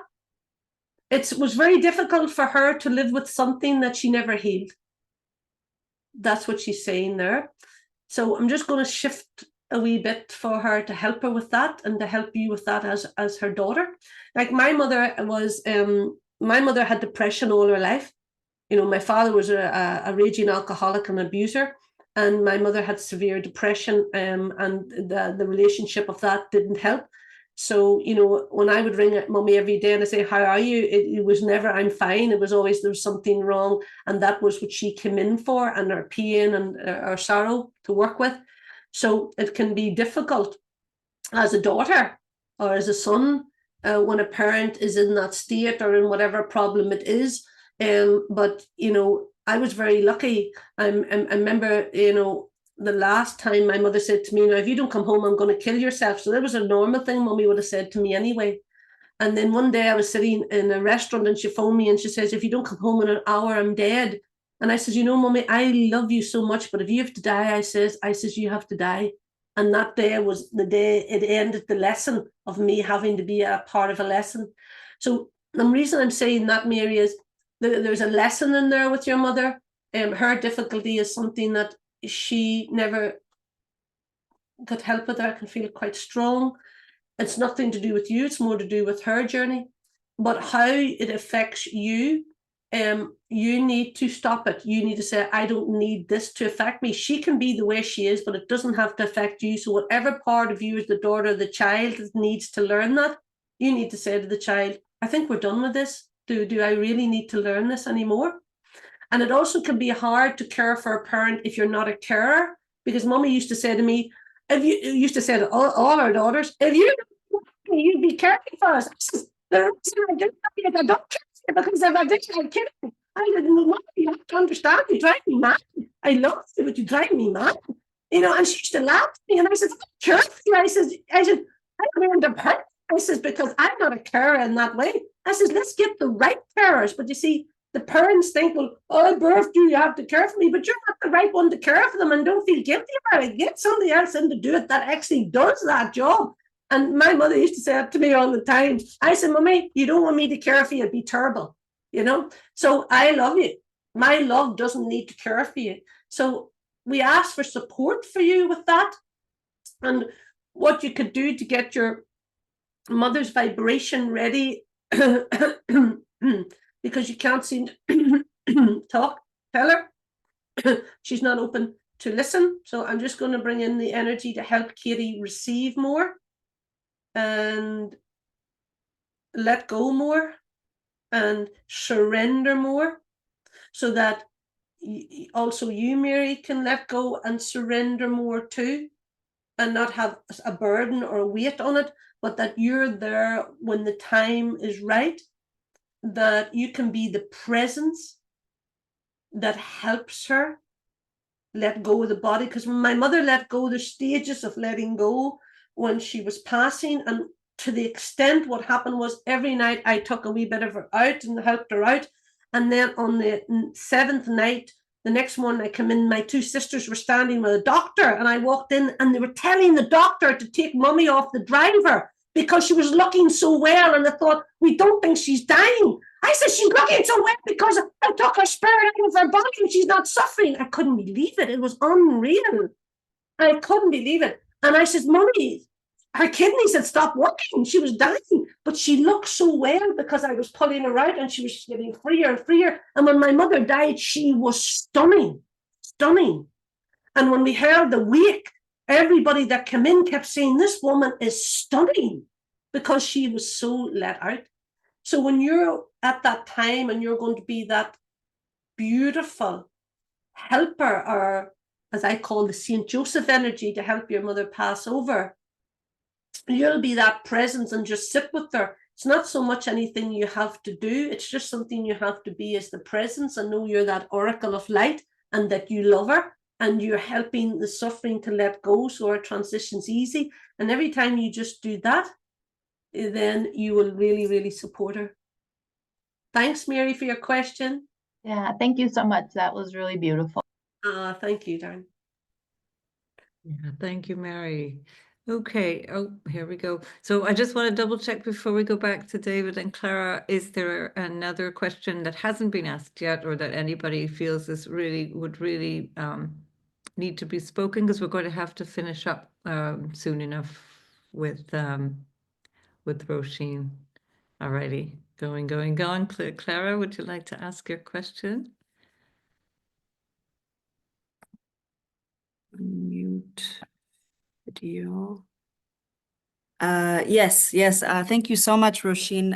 Thank you, Susan, for inviting Roisin. It's just been such a wonderful session. I just I feel a bit stupid because when we first spoke initially, and you surprised me mentioning this energy that you see in my root and so on, and how it's trapped, and it's something that I really feel, and I experience the physical kind of pain associated with that. And I just wanted to just basic question, how can I release it? Okay, Clara. Well, first of all, Clara, your name's wrong. What was your name meant to be? There's a problem with one of those names. There might be. My birth name is Klara Wojtkowska.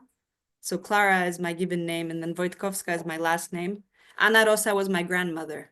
Okay, so that's what it is. So it's the root of the grandmother, and there's something there that has to be shifted and has to be realigned. There's somebody behind bars So you're attached to someone that has been incarcerated. Is that a way back in the family or somebody behind bars? Do you know any story about that?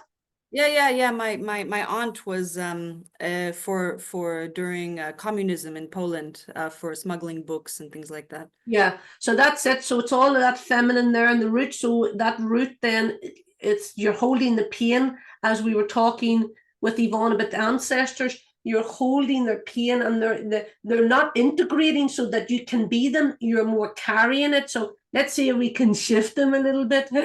Let's see, out. This is my body. And if you want to stay in, you better work with me. That's what you're saying. That's the way you talk. Like, that's the way you have to talk. It's not hocus pocus, just straight talk. And they can hear very clearly, better than the telephone. So let's just come in there. Yeah, and there's also it's all really down that, let's release the prison there, let's release the divine feminine. And then there's been children that has been hidden.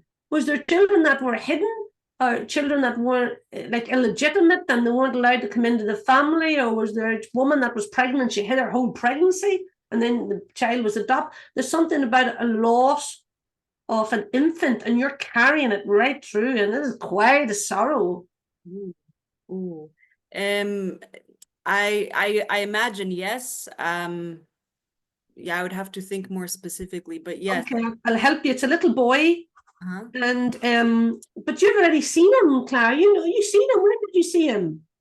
You told me you've seen him. He showed himself to you. Yes.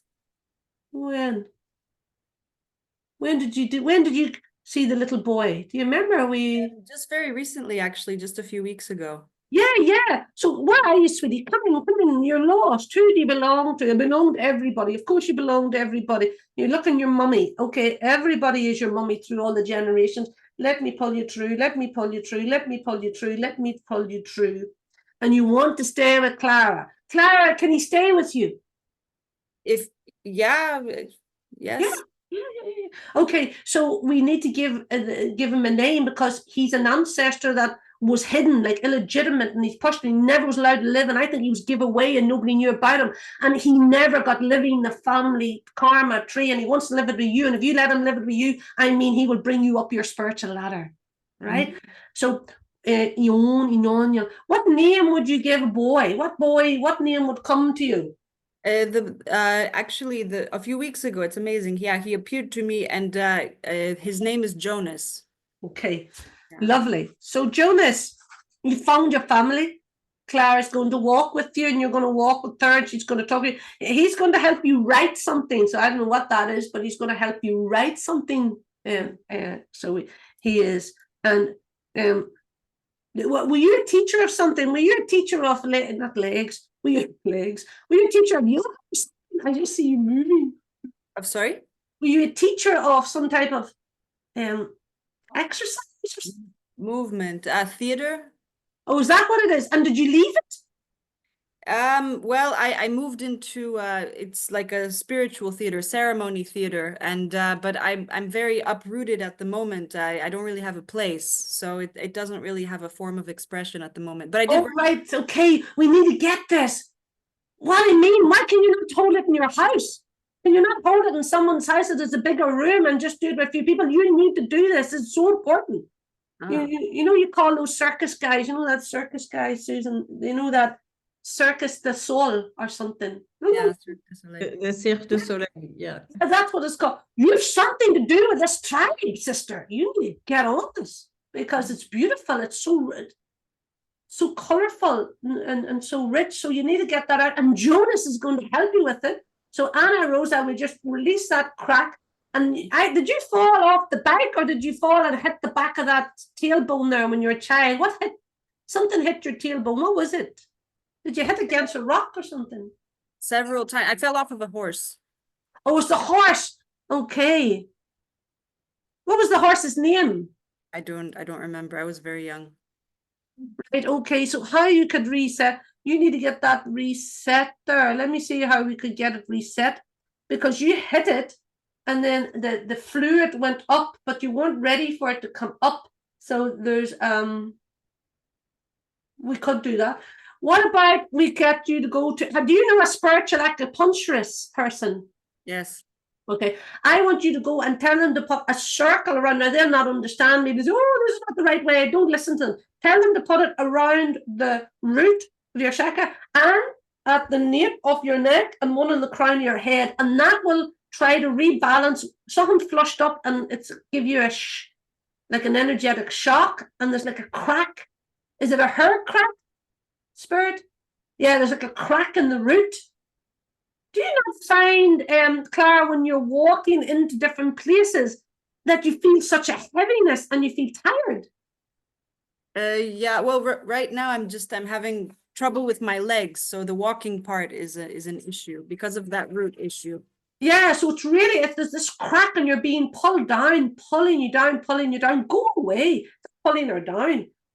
You're not strong enough. You need to fight this. You need to get needles and put them around the root, needles in the nape of the neck and needles here, and maybe get some bioresonance done. The bioresonance I was talking about earlier on, to go into the energetic bodies and to fix the core body and look at the spiritual and the chakras and see if they're aligned. You know, that would be good too. Mm-hmm. But you'll get it. But because you know why? Think about this. Mm-hmm. Isn't it brilliant you've got it? Now you don't realize what it is. It's brilliant that you've got it. There's a great blessing and there's a great gift, and we need to get you that gift in it. Mm-hmm. You know, when we have such a whatever illness or whatever emotion, whatever sadness, whatever it is, please see it as a gift, because the ego wants to see it as a victim energy, and then you never become the victor. Don't see it as, what is this richness of sorrow or pain I have? Let me go in and get the blessing from it. Because I picked it, it's my garden, and no one else is going to weed it because they're not going to get it. I want it. That's how we own it. You know? Yeah. Thank you so much. Oh, you're welcome. You're welcome. Really. So isn't it just lovely? Isn't it just lovely sitting, Susan? We know anyway. And, you know, just having the questions, and everybody says the question and everybody gets a hit with it, and everybody's learning. We're all learning at the one time. It's so supportive and wholesome, isn't it? Sorry, it is. And I was just thinking how, as we're going through all the questions and everybody's asking their questions, and I'm thinking, oh, that would be good for us, and this person and that person, and this one also is talking, because in the group, there's so many overlaps of so many things, and we're all getting something really extraordinary, even if we're not the one asking the question. So yeah, that's right. And you know, when you do a lot of groups, or you would know too, Susan, when I do a lot of clearing events, you know, I look down the room and I'll say, oh, what's your name, the lady? All right, Angelina, you're going to cry for the whole group today. Oh my God. I said, yeah, because I said, everybody's afraid to cry, so Spirit has nominated you. I said, so when you see her crying, remember you're crying. You know, because sometimes people think, oh, they're crying a lot. I'm not crying. I say, yeah, because they're crying because you're not crying. We are in this net together, you know, in the net. So it's taking ownership. And you know, when you, a lovely thing for your clients would be is when I'm talking to someone, and you imagine I have some really severe cases that has happened to people, and I say, they tell me the terrible thing that happened to them, and you have to let the person speak. And I say, okay, I said, oh, it's a horrific story. I said, now I'm going to take you a little bit deeper. And I says, now you're going to really react maybe negatively what I'm going to say. I says, but you picked it. So that's why I have to bring everybody to, you picked it. Now you imagine, I've met people that have had, their families have been murdered, and they've come to me to talk to them, and then I clear them, and I said, can I work with you deeper? And I says, now I want to work with you deeper. I said, to get you out of, I says, the story, I says, which is so raw and so painful. I says, I want you to get the gold out of it. I says, because you deserve to get the gold out of it. I says, you picked it. And you know what some people say, like, I really get some choice words back to me about, I picked this. I said, listen, you picked it. If I can just get you to say yes in one of your bodies, I says, the other bodies will come in and accept it. I says, and then you'll get a blessing for owning your soul story without projecting it onto the 3D reality. And that's what the pain is in humanity. We keep projecting in it and holding it. So if you can think that way, folks, I'm telling you, you really do get blessings. So when my father was very brutal and he was beating us, and Spirit was saying to me, you picked it, and I was thinking, are you for real? I did not pick this up. going to be shouting in the bedroom, and you know. And then at 15 and a half, it all came apparent. And then I was sitting in my little bed, crying, you know, no school, no job, can't count, and Spirit said, you picked it. And I went, what? So I was screaming at the top of my voice. And then it went away for a year, and then it came back again, and I was still crying. And Spirit said, have you had enough crying? And I says, tell me what to do. It said, you picked it. I says, okay, I picked my father to be an alcoholic, an abuser. I picked my mother to be an antidepressant. I picked all the things that has happened to me to this date. It says, now we can do the work. Now go out and teach humanity how to turn their shadow into gold. That's it. So imagine if you can get there of all the things that's happening and said, I picked it. So my father was perfect. I loved him dearly, but he couldn't love me. And I could rise above that. It was beautiful, beautiful. And he taught me so well. He taught me to break through fear because he gave me so much fear. He taught me to be strong and direct because he was so violent and so strong. So I took all those negatives and I made them a positive in me to push me forward. See that? Don't let the negatives make you negative. You know, still to this day, I can go home to my house or my family's house, and I have a sister that has never moved on and stayed in the space of the energy. And it's not my place to move her on. Everybody has their own time. And when I used to walk in, she used to say, oh, here's Miss Happy. And I used to say to her, but Sharon, I says, we came from the same trauma. I says, and I have a choice. I have to get happiness through it. And I says, you're choosing anger. I says, but your anger isn't affecting my happiness, but my happiness is affecting your anger. I says, so who's winning here? And she says, I choose to be angry. I said, well, that's your lesson. So, you know, don't think that because you break through something, your brother, your sister's meant to break through, and that's all she's. No, everybody's in a different purpose and learning different things. I was very lucky that I came in to learn, and all the brutal things that happened. I just think, Jesus, wasn't I so lucky to have all that? So then when somebody comes up against me and says, I don't believe what you're saying, I just laugh. I say, no, you don't know. Just saying, go away. I thought, I learned this so well. It's so raw in my body and my being, all the different things, you know. As a child, I didn't have a bed. I had to lie on the floor. It was great. It was fantastic. Where somebody said, me, that's terrible. That's terrible. It's fantastic. Now what I can do and how I can help people. So when you think an alcoholic, he can't help anybody else unless he says he's an alcoholic and then he brings a gift to the table. That's what it's about, you know. So take your pain and say, hang on a minute, if I pick this, I deserve to get the blessing from it, and change the victim into the victor. That's what I could leave you with, folks, if anything. That's brilliant. I just want to say this. First of all, Sonia mentioned Roisin is such a volcano of energy. She's loving it. And from an astrological point of view, exactly what you just said, I want to describe in the natal chart. So just really a little part of Roisin's natal chart is that she is a major part is that she's got Mars in Scorpio above the ascendant in Scorpio. So that's where I was trying to help people understand that the challenge and the pain and the suffering is also the solution, and that courage and all of the need to defend and the need, there's a reason somebody has Mars in the ascendant. It's because there's a violence around them that they need to protect themselves from. And this is the result, what you just described so beautifully. And that's also the volcanic energy that we get. It's a Mars in good dignity, Mars in strong dignity in the first house. And that's a great example of that. We have both the challenge and the superpower built in the same place. And that's where that's the capacity that we all have to come to rise above the challenging stuff and get to the place where the lesson has been absorbed, and we then take the highest part of that, for example, the Mars in Scorpio in the first house.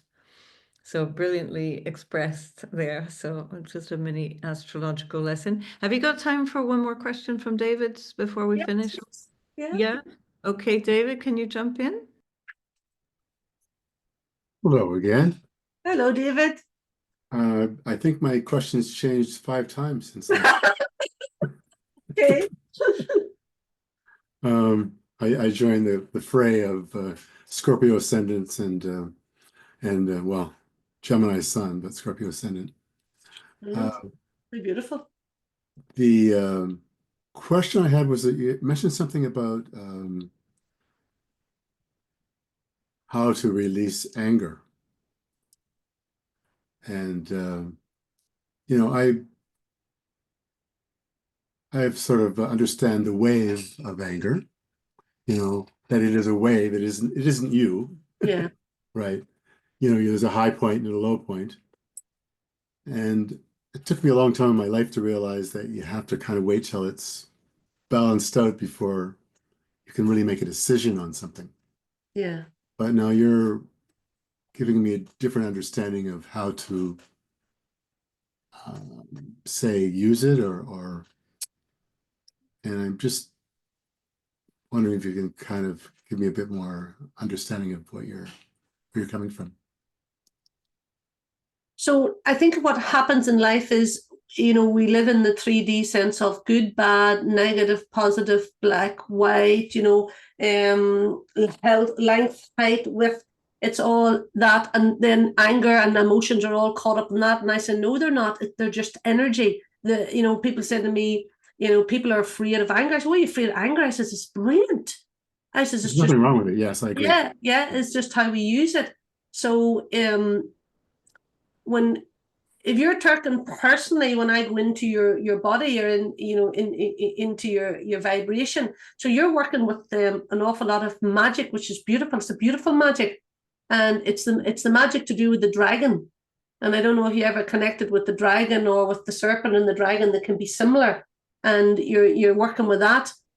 So I have an awful lot of dragon energy, so I would use a lot of fire to dispose anger coming at me. I have a lot of fire that can come through my body that can change that. So say, for example, if you give me like an example of what you mean about anger, how it comes through, or what you want to do with it, it's almost that they want you to say something to me that you're not saying. You're wanting to say something, but you're not asking. Is that Scorpio part or what? It must be. It's almost like, why is he not saying what he wants to say? Like I studied with Mavis Patilla. Okay. Did mediumship for a while, and I just found that I was quite good at it. I didn't really feel it was my calling. Yeah. I felt like it just seems too, and in some ways it seemed trite. Like, okay, yes, I can bring through the aunt and uncle, and yes, there's some grief here, and there's some, but it just didn't seem to be enough for me. There was never really the depth of connection that I was seeking. And but when you talk about anger, I understand that as being more of where I would feel that would be when something is in a block to something I'm suddenly feeling an energy to do something. To do something, yeah. That's where the anger comes in. Yeah. Well, I think it's manifesto energy. I think you're more well, Scorpio, but you there's something about you said you're Scorpio rising. What sun are you, did you say? Gemini. Oh, you're Gemini sun, the Geminis. Okay, my good husband. So let's see, when we go into that, it's almost that it's a challenge that you need. It's a challenge, okay? And it's how you pick your challenges. Do you know what I mean? They say how you pick your battles, be careful. So the mediumship's too stale for you. It's all too wishy-washy. You're a digger. You're a grave digger. That's what you are. Go in and look and find. You're not actually even interested in the person. You're just interested in what you're finding out. You know what I mean? Some people are very interested in the client. You're not. You're way beyond that. You're not superficial. You're looking at. You're trying to get to the depth, and you need challenge to get you to the depth because you need someone to push you. That's what you need. So in your life, David, physically, did you need somebody to push you? Were you bullied in any way, or mentally bullied, or controlled silently by situations? Well, internal. Was anything pushing you? Because I was, sickly child and dyslexic, and those kind of things, and grew up in a very. I grew up in Canada, Fredericton, New Brunswick. So very, very small Black community. Yeah. So there was, you know, that racism and stuff that went on, of course, in that. But always coming from a place where I was very comfortable in terms of, you know, the family was well off and all that kind of stuff. So an outsider, but not really, I wouldn't say so much bullied. Because when you're talking, Middle child. you're middle child, but every time you talk, it's almost that you're not asking me what you want to ask me. So there's a delay, or some part of you is not saying, will I tell you, Roisin, this is what I want you to answer it now. So there's you saying something, and there's another part here, and it has a quill. He has a quill, an old quill, like back in old times, writing like a script. Okay, you know, I don't know if it's like some type of tablet, and you're writing some type of script in a church or something like that there, but there's something about religion or a churchy thing that's in between all this when you're talking as well. And you know, I hope that helps you. So you're a person that needs creative challenges to get you where you want to go for other people, but sometimes maybe you keep needing them for you to show up, but you don't keep needing them for you to show up. You can just be yourself and show up without the challenges all the time. But then I always say, what's the point in living if you don't have the challenge? Because that's what life's about. You know, every morning I wake up, I know what I say, like I really do. I mean, I just say, well, what's going to happen today? You know, give it. Yeah, I have a little bit of that, you know, sure. Yeah. because you're here to learn, but you're actually quite you're like you're changing. You're like a chameleon. You're going from serpent to dragon, and then you have the quill, and then there's another part saying, just ask the question, David. And I said, he has asked it, but there's a part saying, no, you haven't asked something deeper. So there's something deeper. So do you do astrology, David? Is that right?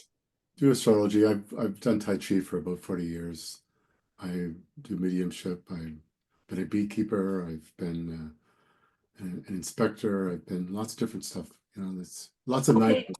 Yeah, so that lovely Gemini sun makes you move around all these different things, like the carousel, moving around but on the same wheel, moving around and learning things and learning little different bits of different things and then bringing it together. The beekeeping one now is the one that they told me to go back to. Yeah, I haven't really stopped. I still have equipment. You see. All right. So that's there. So they said, let's go back there to that now, the bees and that part of the bee, and the bee works together with all other bees together to bring the greater good of the elixir of life, the honey, your gold. So it's almost like, you know, the alchemist book. I don't know if you've ever read it, but they're bringing the alchemist word around you. You've been turning the parts of yourself from lead to gold. But I don't think really do you realize you actually are the gold, not the things that you've done, but you are the gold that you've been spinning. You are the answer you seek. You are the trust you seek. You are the love you seek. You are the light you seek. You are it all. You don't need to find it anywhere. You already are it. Oh, thank you. So it's just, sorry, that they just come in there, they took over, you know, they took over and that. So, you know, you have a richness there, but you are the gold. You are that honey. I thank you. Oh, yeah, I thank you. It was lovely. You really are. But I think you need to pick up the quill. Fair enough. Yeah, I think that that early learning disability, I think I have to push through that. And now that we have things that do spell check and all that stuff, it's easier. It's easier. But listen, I come back there. I'm so glad you said that early learning disability. Oh no, it gave me other great things. I for sure, absolutely. Yeah, because I'm totally dyslexic, and I'm so glad because you're not needing, it's not that you're not writing that you need spell check. you're writing letters that are done in a certain way. Let me see if I can draw one of them. You're painting them. It's like some type of ritual. Let me see if I see. I'm trying to tell. I'm going to just, now this is not it. I'm just going to give you an example, okay? This is what you're showing me. It's a ritual writing. It's not a writing for a story. It's like ritual writing, and I just draw that. You're showing me something like this, and it's realistic, and it's done with this black quill, and you put it in, and as you do it, it's almost like an alchemy, and the symbol itself is the story. It's not actually words. It's the symbol is going to bring you somewhere. That's what it is. That kind of brings me a download from my Sifu, who is an artist. All right. And perhaps I should get back to ink drawing. Not perhaps. You need to get back. It's perfect. And wherever you have traveled, something has shifted. And when you go back to do it, you're going to be in a different space with it. And you may do symbolism as in it, and people will look at it, and you can do this, and then your clients and tell them just to look at it, and it's going to change them. That's your goal. Do one for me and send it to me, please. Absolutely. Lovely. Thank you. Lovely. We have a great family here, sister. We can change the world. Amazing group. Absolutely amazing. Amazing group. Yeah, well, really. Wow, what a session we've had here. It's just been amazing now. Do you have any last nuggets that you want to say? I do. They said, can you put all the pictures on because Spirit wants to see someone that didn't speak or something? I thought so. I kept thinking, no, somebody has to say something, but they're not showing up. Hang on, I just take you off the spotlight there. Okay, let me see. Are you seeing all the faces now of those? Yes, it's Noreen. They want Noreen. I didn't know what to say the whole time, but everything you said resonated. And I said so many things in the chat, but I didn't want to interrupt anything of what you were saying. But thank you for speaking. It was absolutely wonderful. And I kept saying, do I have questions? And no questions come to my mind, but I love the whole session. Noreen, can you tell me you have piles of fans all around you? Lovely colored fans, like Asian fans, like geisha energy. You have beautiful energy like that. Have you ever tapped into it? If you haven't, you must. This is very important, I'm telling you. What is the geisha energy? The geisha, you know, the Japanese, the lovely geisha. I know who they are, but what do you mean by the energy? I don't know. They're just showing me all these fans. It's something that has to awaken in you. In this lifetime, you're not connecting with it, or something's fell asleep to it. So I'm seeing you all the fans, and I'm just saying it to you so that you go and watch a movie, or you go and connect with it, or there's something that has to awaken. It's going to awaken in the next couple of months. Oh, maybe I'll go to Japan. Oh, well, that'd be lovely. my children are part Japanese, so there's a lot of. Oh, come on, sister. Yes. The information here. Come on. Japanese. And I practice Reiki, and there's a woman in my local community who's also Japanese who practiced Reiki with me. I don't know if that's part of it, but that's the only thing I can think of. Well, listen, let's go back here, sister. Your children are Japanese. That's all I need to know. Oh, dear. It's beautiful. It's really beautiful. So it was lovely. It's really lovely to see everybody together, and, you know, bringing the class and all these lovely astrologers in the making, sister. Really lovely. And it's such a gift, Susan, for you to think of bringing me in today, because that's really the future of astrology, really opening up, isn't it? And bringing, you know, spiritual science together, you know, and that's what we want for the whole of humanity. We want the healthcare and the spiritual to come together, and we have to start it and show the importance of the two vibrations, that everything is here for us. There's nothing bad or good. It's all meant to be in that beautiful cake, you know, ingredients. It is. So I don't think there's anything else I need to share apart from them, just, you know, to help you, you know, get cleared, You know, if you want to go higher, connect and do the bioresonance, you know, learn more about your sacred map and astrology, never stop learning, and know that you're not just doing it as a business. Your soul has picked this and the business is second. Never compromise yourself with customers only because they're paying you. If they don't get it, that's their issue. It's not your issue. You know, don't compromise yourself. You're an oracle, and hold that and have respect for what you're doing, even though your ego might say, oh, well, I just done this because I thought it'd be a good business. Yeah, that may be what your ego's saying, but I'm telling you, your spirit was saying you're always going to do it. You know, so no, there's always a higher purpose there with it. And open your, you know, let your 4 clairs open, your crown, your eye, your throat, your gut, and know how sensitive that you are, and just, you know, protect yourself with the boundaries. Don't overgive to people to make them see you or believe you. You just believe you. Overgive to yourself and make yourself stronger, you know. Before we close up, I just wanted to add your website to give the link to everybody here in the chat. And if I'm correct, it's thetrinityhouse.net. Is that right? That's right, sister. The trinityhouse.net. And on that, you're also showing courses that you're doing online and in person. Oops, wait, that's not net. Thetrinityhouse.net. So that's Roisin. That's the website. If it's not, I'll correct it. Just you've got the bioresonance. You've got somebody working you with that. It's an amazing tool, as you mentioned, and that shows us what's going on beneath our conscious awareness and in the physical and energetic body. And then you're doing retreats, which you announce on your website. You're doing online courses that you're doing on both via Zoom when the Zoom works. Because the last time the energy just blew out the Zoom, so we didn't get a chance to watch, but we were there energetically. And you're doing things for the moment mostly in Ireland, if I've understood, and then sometimes you're going around.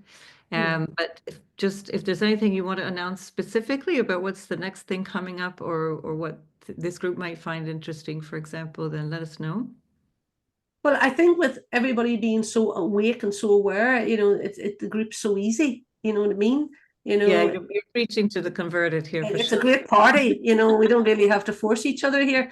But anything that can help you to become more intuitively connected to what you know you're learning, and do it.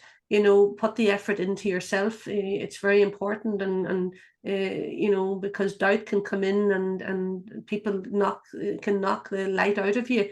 That's very much 3D. But the bioresonance I was introduced to 20 years ago by a spirit, and I says, no, it's too early. I says, nobody's ready for this yet. I says, there's no way this is going to happen. And then it came back to me 10 years ago, and I says, no, it's not ready. But then last year it came, and I said, oh, we're ready now to work with the bioresonance. We're high enough, we're light enough, we're energetic enough to be able to feel it and see it. Where before we were too heavy, you wouldn't feel it. You know what I mean? It's like when somebody gives you acupuncture 10 years ago, the person just lay on the table and they wouldn't feel it.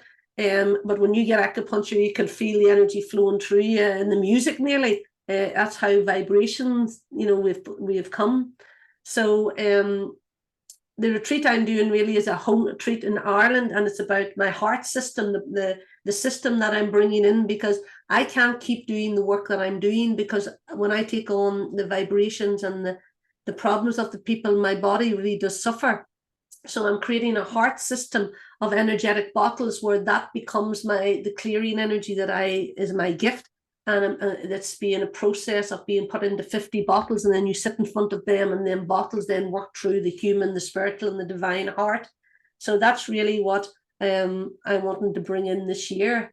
That's my purpose, to bring that in before I pass, so that there can be teachers of it, practitioners of it, and then it helps people work in those levels. I even set the bottles up. Could I let them just see the hearts for a moment? Yeah, sure. Yeah. You might have to put it in the big screen if it's going to look. Yeah, I'll do that. See if I fix my. And I would be able to move my own camera, Susan, won't I think. You know. Yeah, it should work. Off. So let's see. Or just turn. Can you turn this? Yeah, there we go. So there's the hearts, and the hearts is called the Trinity Heart System, and it's human, spiritual, and the divine hearts.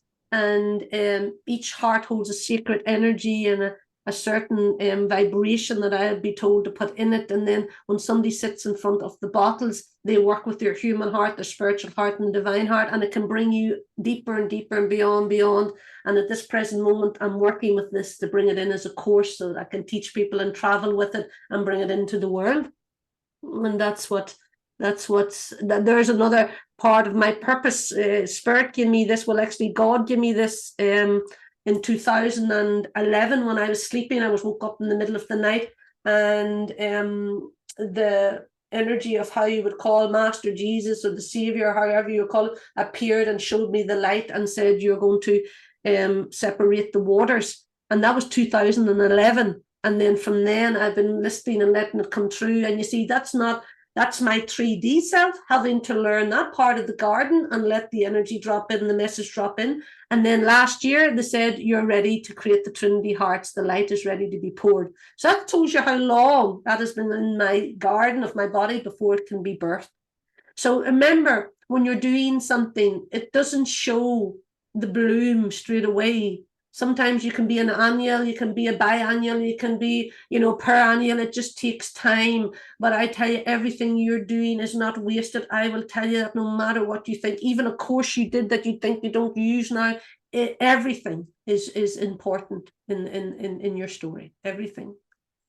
So that's what I can tell you, sisters and brothers. It's been as lovely for you as it has been for me. I think, as I always say to people, we're all winners today. Yeah, that's brilliant. Maybe if any of you would like to unmute to say goodbye, you can just do that. We'll say a collective thank you for being here, Roisin. Thank you so much. Thank you. Thank you.